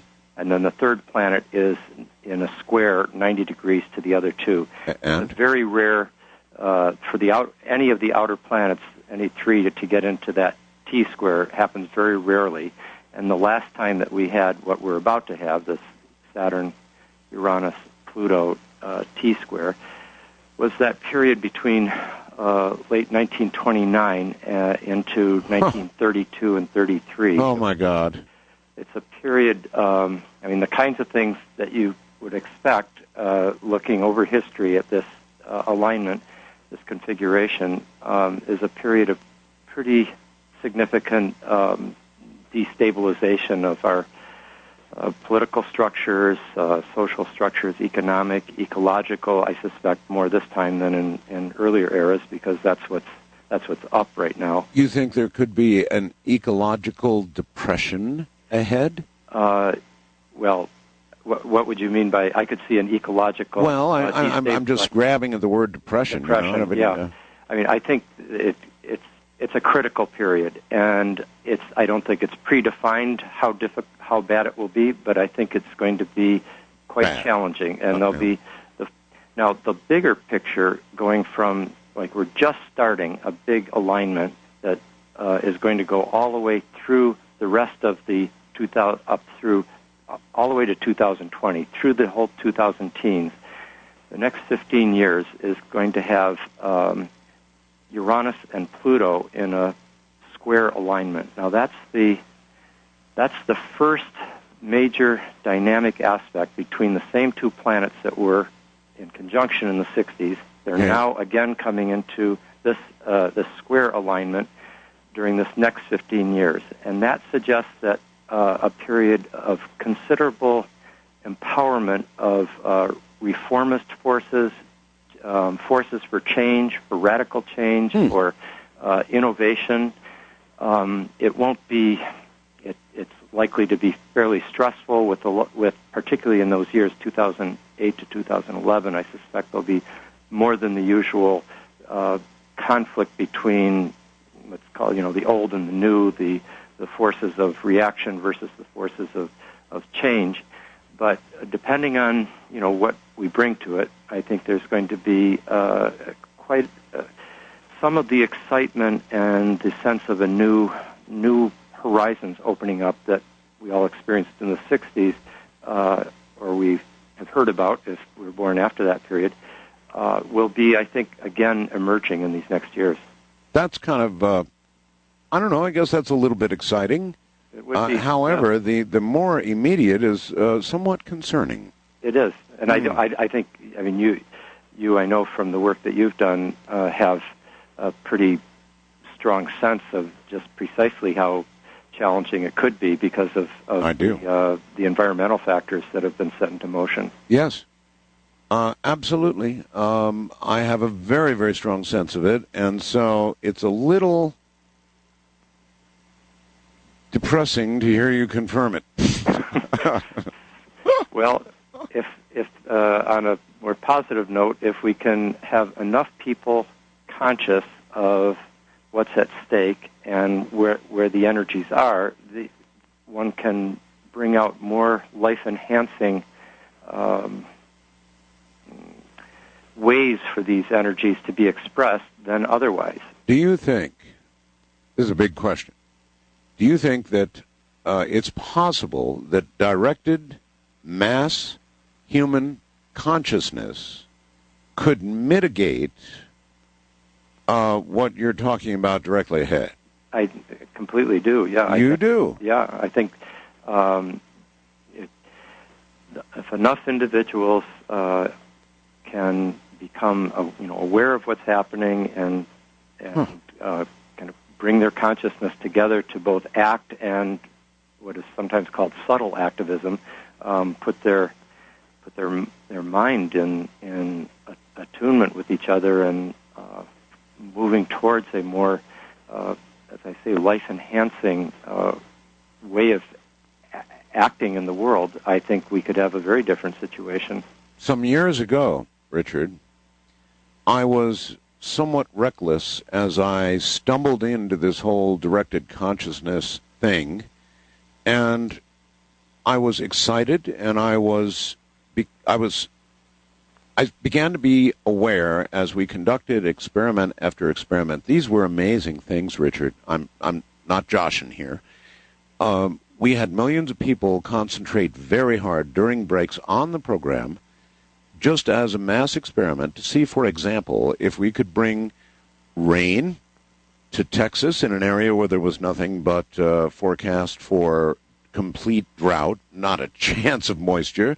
Up in Western Canada, same deal, and about a total of 9 experiments. And Richard, it just totally freaked me out. We created rain. I mean, rain within hours. Clouds began to form, and there was no basis for them, according to the meteorologists, and rain fell in areas that we wanted it to fall, that we concentrated on it to fall.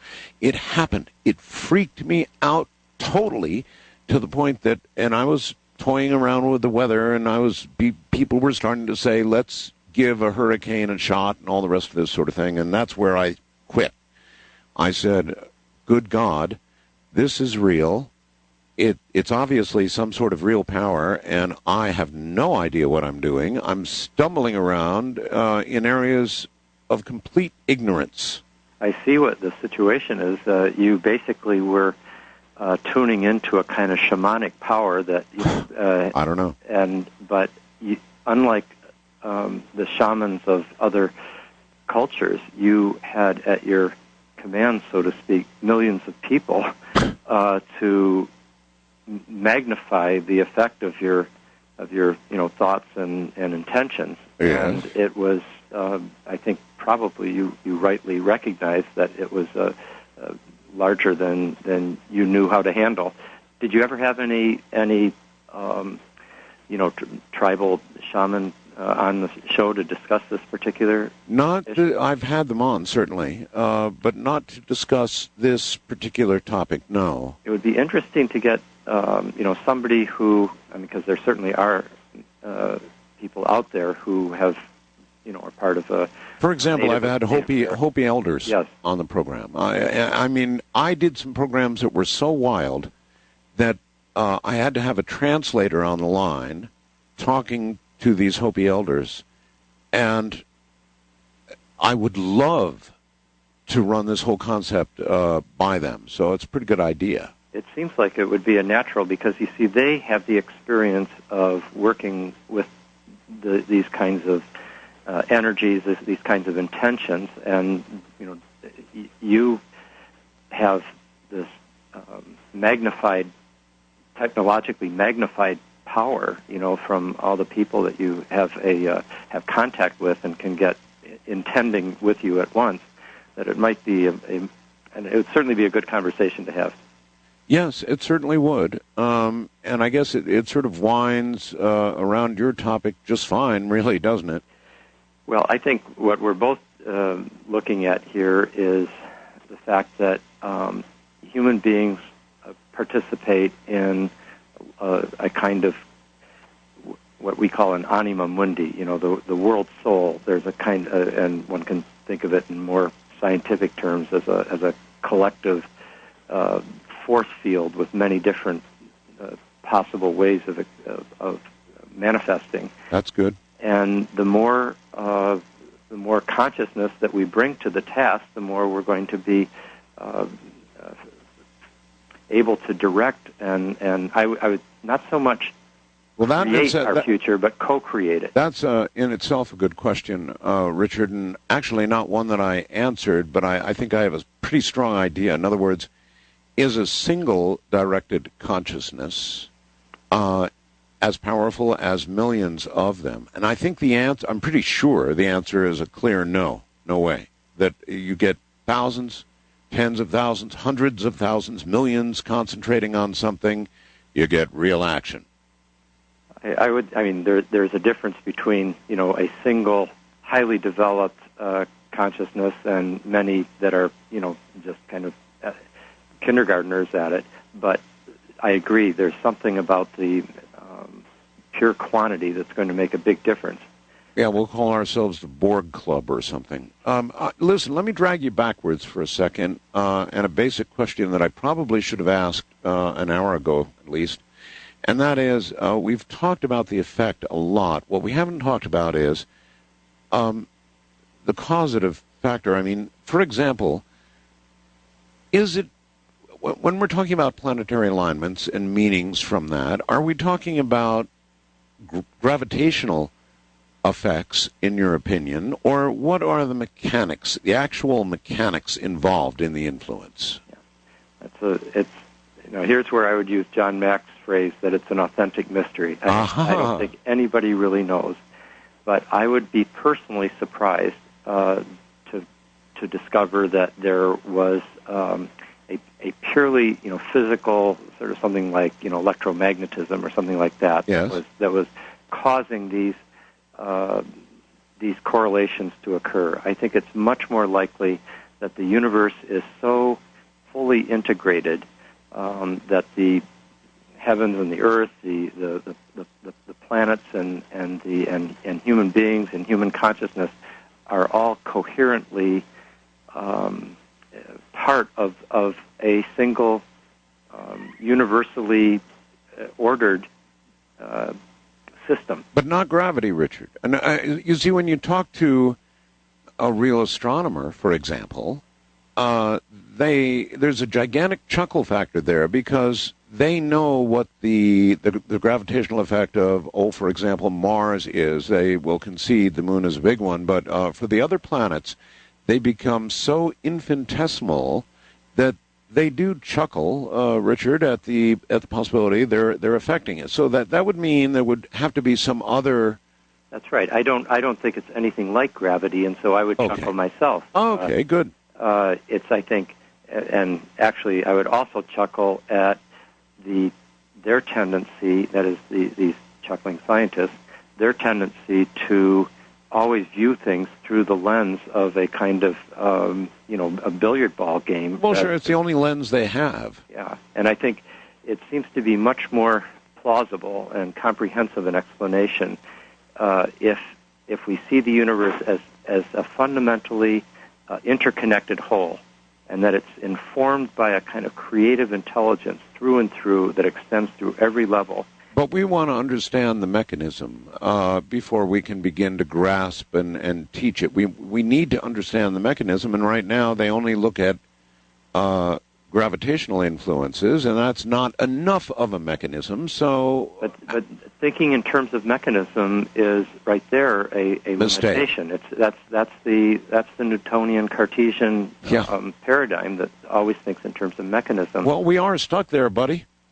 Well, I'm stuck there. I mean, well, quantum physics, for example, doesn't obey the rules of Newtonian mechanics, and I think what we're what we're looking at here, I think, is something more.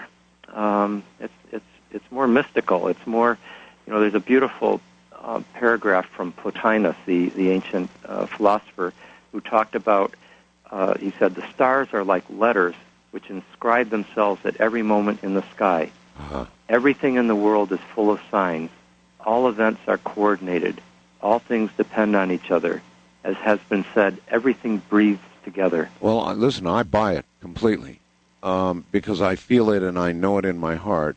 But, we've got these damn scientists, and we do, but good scientists are willing to look at coincidences. Well, maybe theoretical physicists like Dr. Kaku, who's a frequent guest on this program, certainly he says things, and he's one of the most brilliant minds in the world. He says things that really, frankly, back up an awful lot of what you're saying. But he seems to say them in a way that he gets away with them. He talks about other dimensions, but he can apply real physics to his reasoning. Yes. So yeah, you're beginning to get a little bit of help, maybe. Yeah, I think so. The whole idea of non-locality, for example, comes out of quantum physics, is very relevant to us. And also, I think let's think.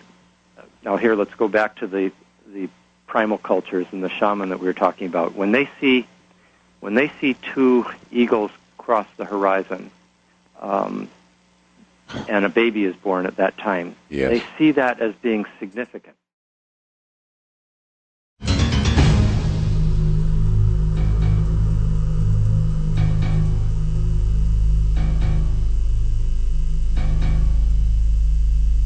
By the way, my thanks to a listener in Petaluma said, "Hey Art, contact info. Here's contact info for the NASA climate scientist you wanted to interview, Dr. James E. Hansen at the NASA Goddard Institute for Space Studies. He's the one, all right. I really would like to interview him. There's something about a long-form talk radio interview in 3 or 4 hours. You can really get to the bottom of someone, and boy, wouldn't he be worth getting to the bottom of. He's the one colliding with NASA right now on what he wants to say and what they don't want him to say. At least that's the alleged difference. Pretty controversial, and that means to me that, after a couple of hours of an interview with somebody like that, he wouldn't be able to help himself. He'd say exactly what he thought. Richard Tarnas, welcome back to the program. Your books are available. You're supposed to plug where they're available. Can you get them on Amazon, places like that? Yeah, they're available on Amazon. You can just go to cosmosanpsyche.com. That's got information about it, and you can get it straight from Amazon, or even better, at your independent bookstore, which needs all the support we can give them. They certainly do. Well, I do that. I'm a gigantic reader. I just read and read and read and read, though I haven't done it lately. Most of my life, and I'm sure that I will come right back to it, since it's such an effective way of going away, as it were.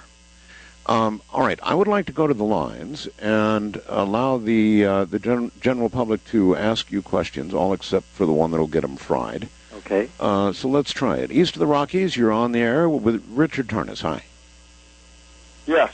Hello. Hello, this is Jim. I'm calling from Cedar Falls, Iowa. Art, how are you today? All right, Jim. Richard, and I say today because it's, I agree this is the only time of day when you could have this kind of conversation. I'm awed by the fact that we are having such intelligence in human conversation on large media, considering all that we've gone through in the last few years, and the zeitgeist is such a prominent part of the way I think about the way we humans interact. And Art, I was actually privy. I was not part of. I was certainly part of the listening and the perhaps influenced audience when you were going through those. You heard it then. You heard. Oh, amazing! No, yeah. I believe that's true, and we describe. I'm kind of a functionalist in the way we think about God and how we describe God, and I believe that collective human spirit and the zeitgeist. Richard, I think you've quite intelligently articulated this on the air, and I'm just proud to have people talking about this in a intelligent fashion. All right. So, Well, do you have an actual question? yes, I do. Richard, how have you talk about the zeitgeist, and you've kind of countered, art. I know you've ascribed to the convergence, the convergent validity of that, of the. Your question, sir. Yeah, my question is, do you feel like the zeitgeist is a collective way of us describing our? I don't think we are separate in our. You're not doing the question I think part. I'm getting. Yeah, I okay. think I'm getting what you're saying. All right, saying. then take off with it because he wasn't going to quite get it out. I think what you're asking about is the zeitgeist something that we as individuals are so connected with that in some ways it overcomes the sense of our separativeness as individuals, and yes. I think that's true. I think and there's certain moments that it becomes vividly true, such as on 9/11 when everybody is taking in this extraordinarily traumatic experience, and the world is as one, as it were, or for a more sustained period to take the 1960s when just clearly something was in the air and we all were participating in it, no matter where we were, no matter what side of the battle lines we were on.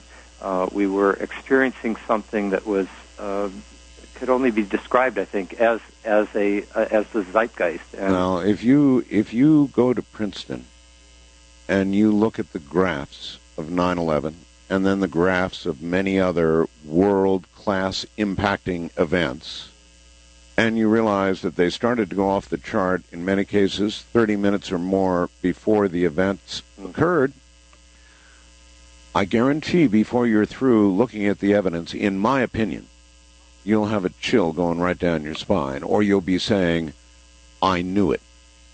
Probably you'd be saying, well, I knew it. It's something like, it reminds me of how animals, for example, are able to sense prior to an earthquake that something's about to happen. Yes, indeed. And yet, same thing. The machines often aren't picking up anything, but the animals are. There's in this case, it sounds like Princeton's got some machines that are picking up on the zeitgeist in advance of any causal event that could otherwise be seen as being the factor. Well, I love evidence, and boy, I'll tell you, it's hard to refute. West of the Rockies, you're on the air with Richard Tarnas. Hi. Thanks, Art. And good evening, Dr. Tarnas. I have your book in my hand, The Passion of the Western Mind, and I noticed in his introduction, Art mentioned your having been educated under the Jesuits. That's right. And having heard the ensuing conversation, I wonder then, induction would suggest that you were brought up a Catholic, not necessarily, but that's what one might. No, I definitely. I came from a Catholic family. I was the eldest of 8 children, and I was Catholic right through high school and my education. So then when I went to Harvard in 1968, that was probably the beginning of a more ecumenical, let's say, approach to life. But when I still have a great deal of regard for, at the same time as a great deal of criticism of the Catholic Church and Christianity. Well, I thought the 8 sounded kind of Catholic. That's right. Yeah. But you had a question about Catholicism and the Jesuits? Well, it stood out in the introduction, to my mind, and the ensuing conversation suggested that there was a lot that may have lent weight away from the faith of Catholicism, at least potentially, and I was wondering how that might have occurred given your Jesuit background. Yeah, that's a really good question. The Jesuits were very good at educating intellectual rebels. Galileo and Descartes and Voltaire were all Jesuit educated, and because they specialized in giving the students a variety of perspectives and studying, both sides of questions and so forth. So they weren't. Basically, the Jesuits are the most liberal of the orders in terms of their intellectual approach. Now, Catholicism and Christianity are complex, institutions and religions, and while we're very familiar right now with their conservative and reactionary forms, and whether it's the Christian right or the conservative popes that we've recently had and currently have. But there's other sides to Christianity and Catholicism.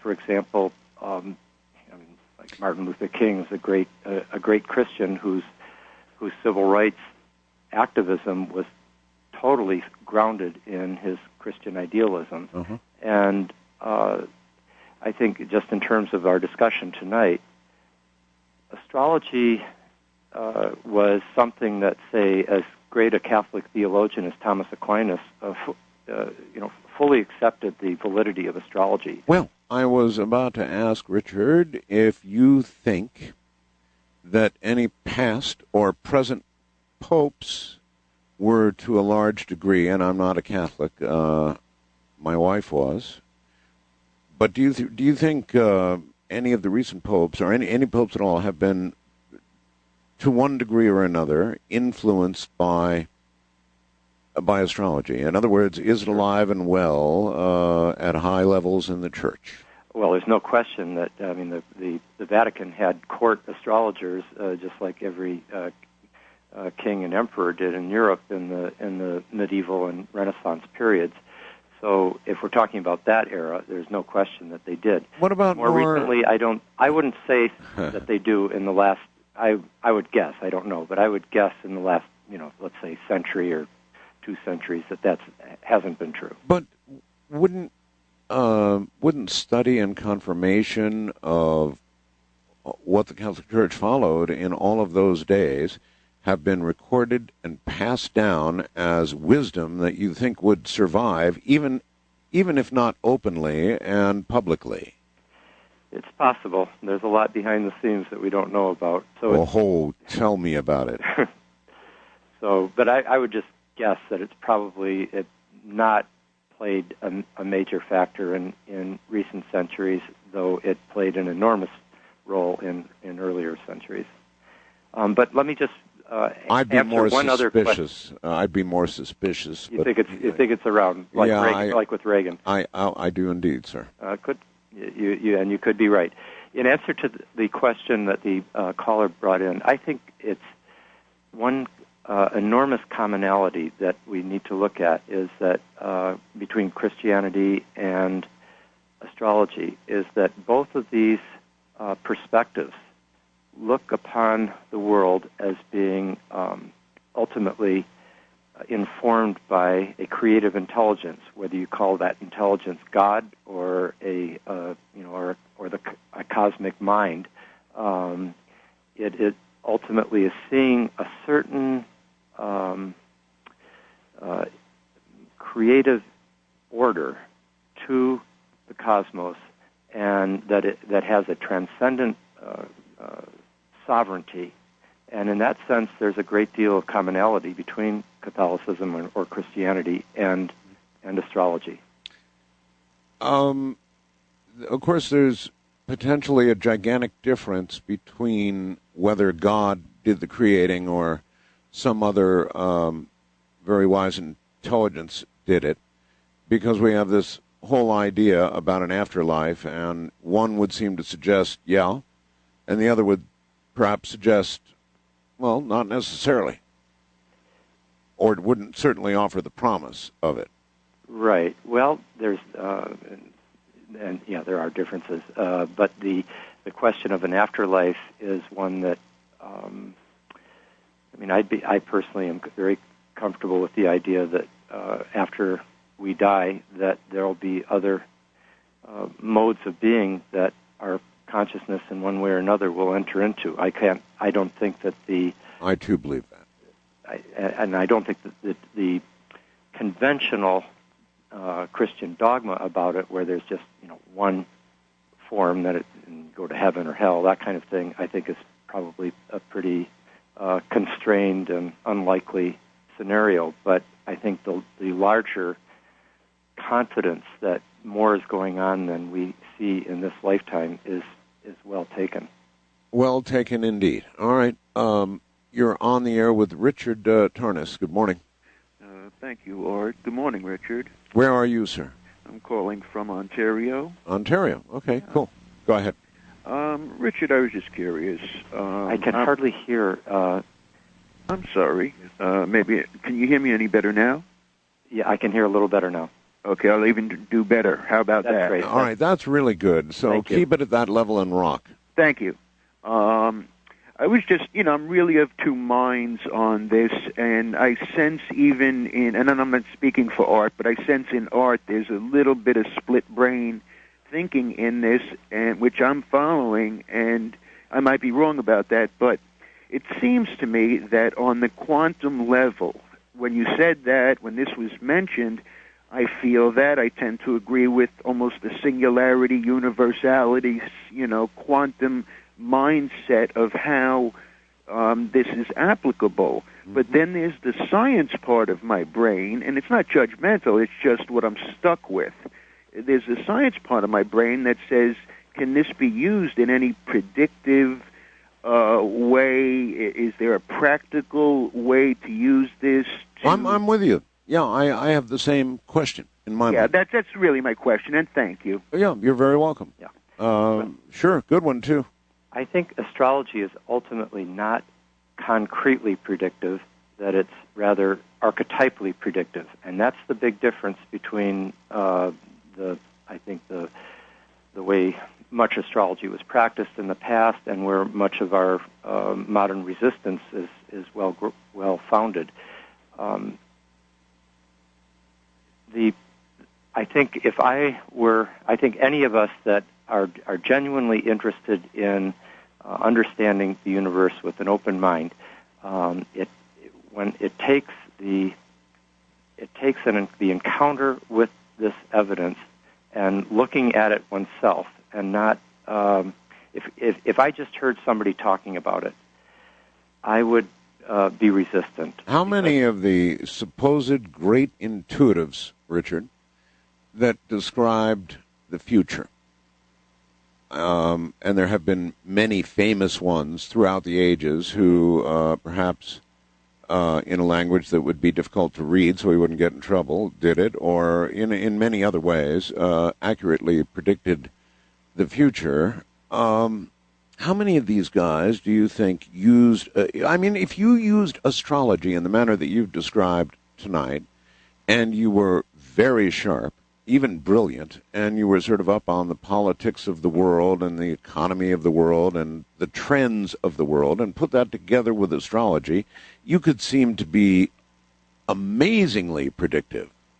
I think that's right. But you're talking about also the other kind of person that you're talking about has a clairvoyant capacity, an ability that's or apparently so. Yeah, there's an intuitive capacity that is different than the astrological perspective or method that I've been working with myself. I would not describe myself as being clairvoyant or having that. No, but clearly you can see how a person with just a brilliant person using astrology with everything else could appear to be, and would be in fact, brilliantly predictive, accurately predictive. That's right. Though generally they would be, I think, describing strong tendencies, likelihoods, rather than describing concrete, specific events that are going to happen in a kind of absolute sense. Well, then one might want to put it in quatrains, for example. That's right. I imagine that you were thinking of Nostradamus as one, yeah, as among others. Yeah. But as one, I mean, why not just fog it up a little bit? Because it gives you a little fudge factor. Yeah. But you still look as though you're right on, and in fact you are. So do you think that astrology was mixed in at that point, for example? Yeah, there's no question. I think astrology in a more divinatory or clairvoyant capacity were intertwined.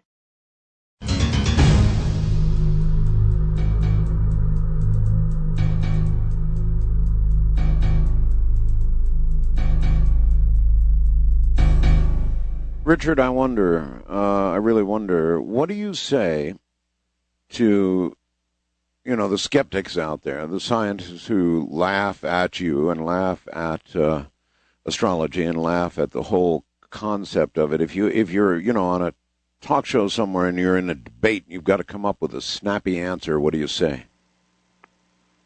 I would say, in my case, I would urge them to look at the evidence that I've compiled in my book, Cosmos and Psyche. And they'd say, "What evidence?" Well, they haven't looked. Their response is very much like when Galileo had his telescope, and the Aristotelian professors and some of the priests were unwilling to look through the telescope because they said they already knew what was out there, and so they weren't going to look through it. And that's not genuinely a very good scientific. It's not a genuine scientific attitude. Don't disturb my vision with reality. Exactly, and so I would just encourage them to have an open mind and to look at the evidence. All right, would have to do, I guess. Wildcard line, you're on the air with Richard Tarnas. Hi. Hi there, Art. It's a pleasure to speak with you. I'm Brody from National Park, New Jersey, and I'm listening on Streamlink. I just had a couple of yes or no questions for your guest, and then one final question after that. It'll be hard for him, but let's try. All right. First of all, isn't it true that as with beauty, the meaning of the stars is in the eye of the beholder, Dr. Tarnas? Say that again? The meaning? Isn't it true that as with beauty, the meaning of the stars is in the eye of the beholder? In part. Well, okay. that wasn't... I know it's not yes or no, but that's life. In part, okay. Okay, let me ask you this then. Do you put any stock into newspaper or website horoscopes based on... Okay, you're almost going to get electrocuted. But yeah, I'll go ahead and answer it if you want, Richard. I don't put a lot of credence in that, no. All right.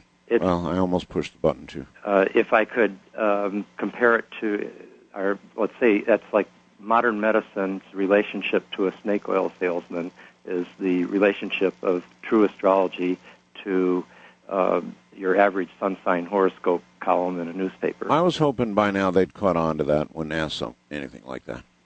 East of the Rockies, you're on the air with Richard Tarnas. Hi. Hello. Yes, hello. Yes. My question, and I hope this isn't out of the scope of your guest. I've been in and out because I'm working, but in regard to life on other planets, we always talk about life in regard to what we feel life is. Isn't it totally possible that life means something else on another planet? I'd say hell yes. How about you? Yeah, that sounds exactly right. Hell yes. Terence McKenna was a good friend of mine, and I think he was often on the show, if I'm not mistaken. Oh, of course. Terence was on many times. And didn't he say, I imagine he said something about an Italian restaurant? Oh, yes. Yeah, why don't you share that with the caller, because that was a great line. The caller's gone, but I mean, what an incredible human being he was. Yes, we've lost both Terence and John Mack in these last few years, two people who were good friends of mine and were frequently on this show. Been a great period of loss. West of the Rockies, you're on the air with Richard Tarnas. Hi. Thank you. I was fortunate enough 12 years ago to analyze 4.2 million birth dates in L.A. County and compare them with domestic violence, restraining orders, and divorce rates. Really? Wow. Yeah, it was on a voter fraud analysis. But anyway, you came up with? with a tremendous correlation between a lack of divorces and domestic violence. And I'm going to throw out some astrology terms. You can explain them. There's just three. When the woman's moon sign was either conjunct or trine with the husband's sun sign, there was very little domestic violence or divorce, and the same with the husband. It's very important in a relationship. You wonder why so many of these celebrities in your relationships don't work out? Because you can be sleeping with literally a toxic vibration. But it's more important to have the woman's moon sign compatible with the husband's sun sign and vice versa than it is to have their sun signs compatible. And you have 144, 12 sun signs, 12 moon signs times 144 arch personality types. You're only going to get along with 36 of them. All of that was just on the tip of my tongue. Thank you very much. That's a pretty massive study. It would be nice to see it printed up. I bet you would. Do you collect that kind of thing? I mean, those underpinning studies that at least move you in the right direction? I have been so focused on my own historical and psychological research that while I look at those studies, I don't focus on them in particular. And part of the problem with a lot of those studies is that I think there's a resistance of this kind of evidence to statistical analysis, because statistics, it's not unlike some of the other topics that you treat on this program, like how are you going to statistically prove the likelihood of life on other planets or the existence of extraterrestrial beings in interacting with human beings? Or in fact, I wanted to ask you this, your own experience, your conviction that there's some kind of life after death. These kinds of things aren't, I think, easily subject to to statistical analysis. I don't know if I mean, they do a lot of surveys on these kinds of things. And you can do a survey on how many people believe something, but can you do something? But I'm talking about just like you can do a survey on how many people statistically believe in astrology, but I was talking about the reality of astrology, or the reality of life after death, or the reality of extraterrestrial. Well, it seems to me, though, that some of those studies with numbers like that couldn't do your cause any harm. No, they. That's why I said it would be very interesting to see it. To see the numbers. Yes, on the international line, you're on the air with Richard. Hi. Hi there. Thank you very much for taking my call. Yes, I had to say Dr. Tarnas. I don't know. Anyway, go ahead. I was wondering how comfortable Dr. Tarnas feels with the yogic ideas that a single human consciousness has more than one level, particularly in terms of subtle bodies such as the astral and perhaps higher. I'm very comfortable with that. It seems, I think anybody that has done sufficient interior exploration would agree with that. Well, thank you very much. You're very welcome. Take care, sir. First-time caller line, you're on the air with Richard Tarnas. Hi. Oh, hello. This is Sandra in Ohio. Art, you had mentioned something about afterlife and questioning that. I've been a professional astrologer and medium for 20 years with a sideline in biomolecular medicine and medical research. Yikes. Yeah, I know. I actually wanted to make a couple of comments and then ask your guest his opinion on those comments. First of all, just a general comment, astrology seems to show energy structures, and then we have the opportunity to play within those structures and use our free will in that play. Right. That sounds good. And then also what I've found is that those structures act like a kind of a computer program, in that unless we make free will choices, we seem to get a kind of a default of an old consciousness pattern on individual levels as well as group consciousness levels. Does that seem to make sense? I'm not getting the default part.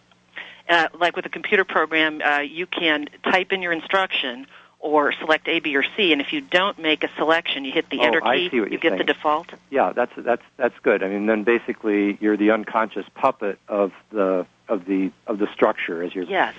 That's a good.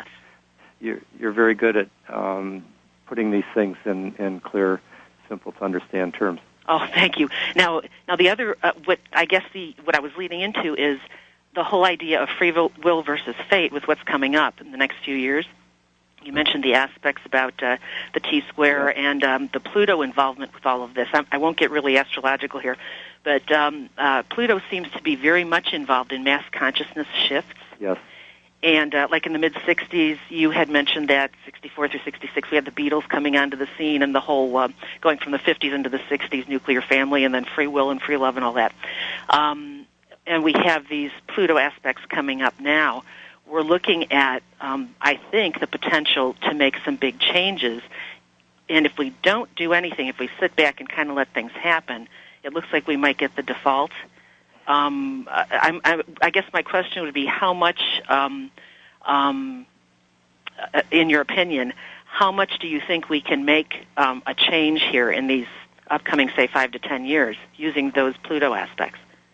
Well, I want to be cautiously optimistic simply because I feel that a certain amount of optimism helps the game along in a positive direction. But if we get another very reactionary administration that essentially is blind to the need for making changes and keeps going in the default position, I think we will have little grounds for optimism. Oh boy, did your politics just come out and bite?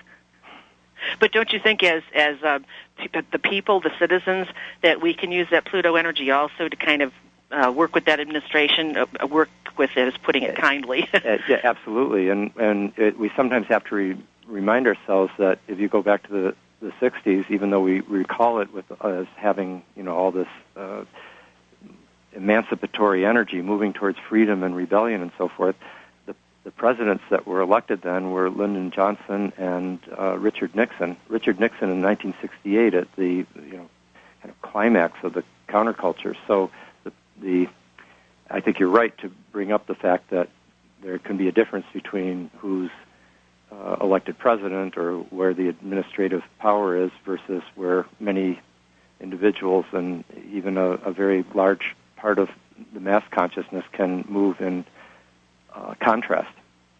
Well, thank you. To the established power, yeah. Before you go, you sure you don't want to do the rest of the show? Mm-hmm. Yeah, right, you're just right. Thank you. Thank you very much. Wildcard Line, you're on the air with Richard Tarnas. Hi.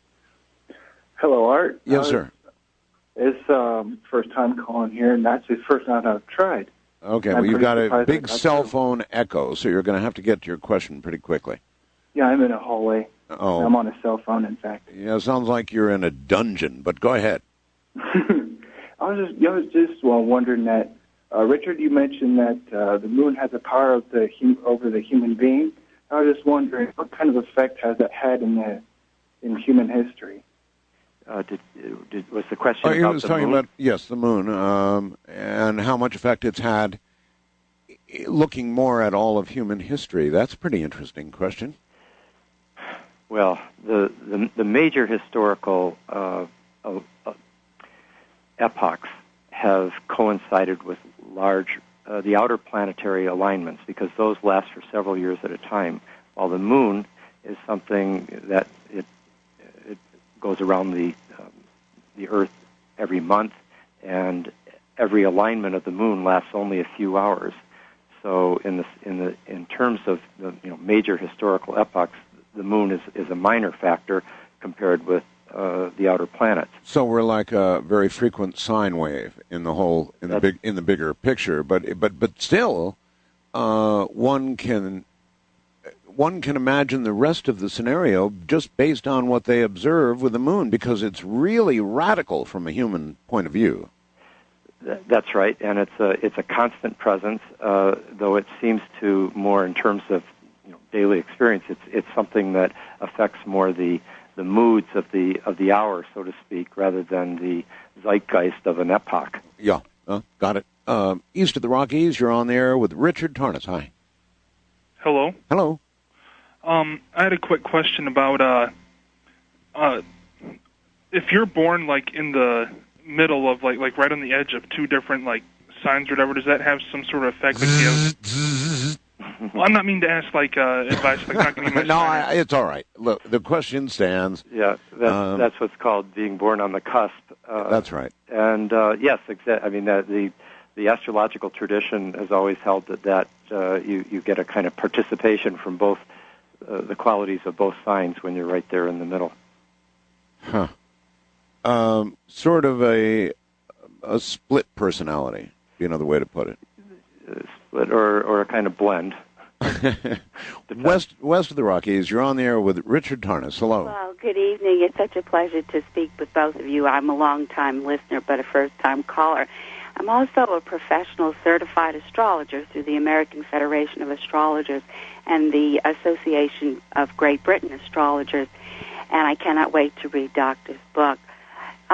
2 points and a short, brief question. We're coming to the end of the show, so real quickly. I will be very fast. Okay. Art, manifesting, I've listened to you for years, and manifesting is all due to intent. And when your intent is pure, so will your manifestation be. And I hope you continue with the mass consciousness and educating people towards the pure intent. There's no choice. It has to be continued with. It's just a matter of how we do it. Anyway, go ahead. And then for a doctor, Michel Gauquelin was a French scientist who did statistical studies for many years, and he has great statistics on the various signs and what they're capable of. And my question is this. The moon is a timer, so are the slow-moving planets. We astrologers use them as timers.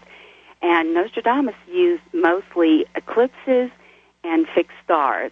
Have you yourself studied anything or done much investigation? Because we know that the solar eclipses and the fixed stars also play a major part in understanding astrology and how it works. Okay. Yeah, I think my research is focused on the outer planet alignments and also what are called transits to the natal chart. I believe that there's a great deal of value in studying eclipses, as you were saying, and you also brought up the Gauquelin evidence, which is their research was quite extraordinary, using thousands and thousands of birth charts in a very rigorous way, and it has withstood numerous replications. So that's the one set of statistical quantitative method experiments that has stood up to time over and over again, and it stands as a kind of anomaly for the mainstream scientific community as it's tried to reject it, because it's very good science, it's very rigorously done, and has continued to be replicated. Richard, have you noticed that through the whole night, because the show's over now, I haven't asked you once what happens when all the planets align? We'll save that for the next program. Okay. Richard, it's been a pleasure. Thank you for having me on this extraordinary evening. You take care, my friend.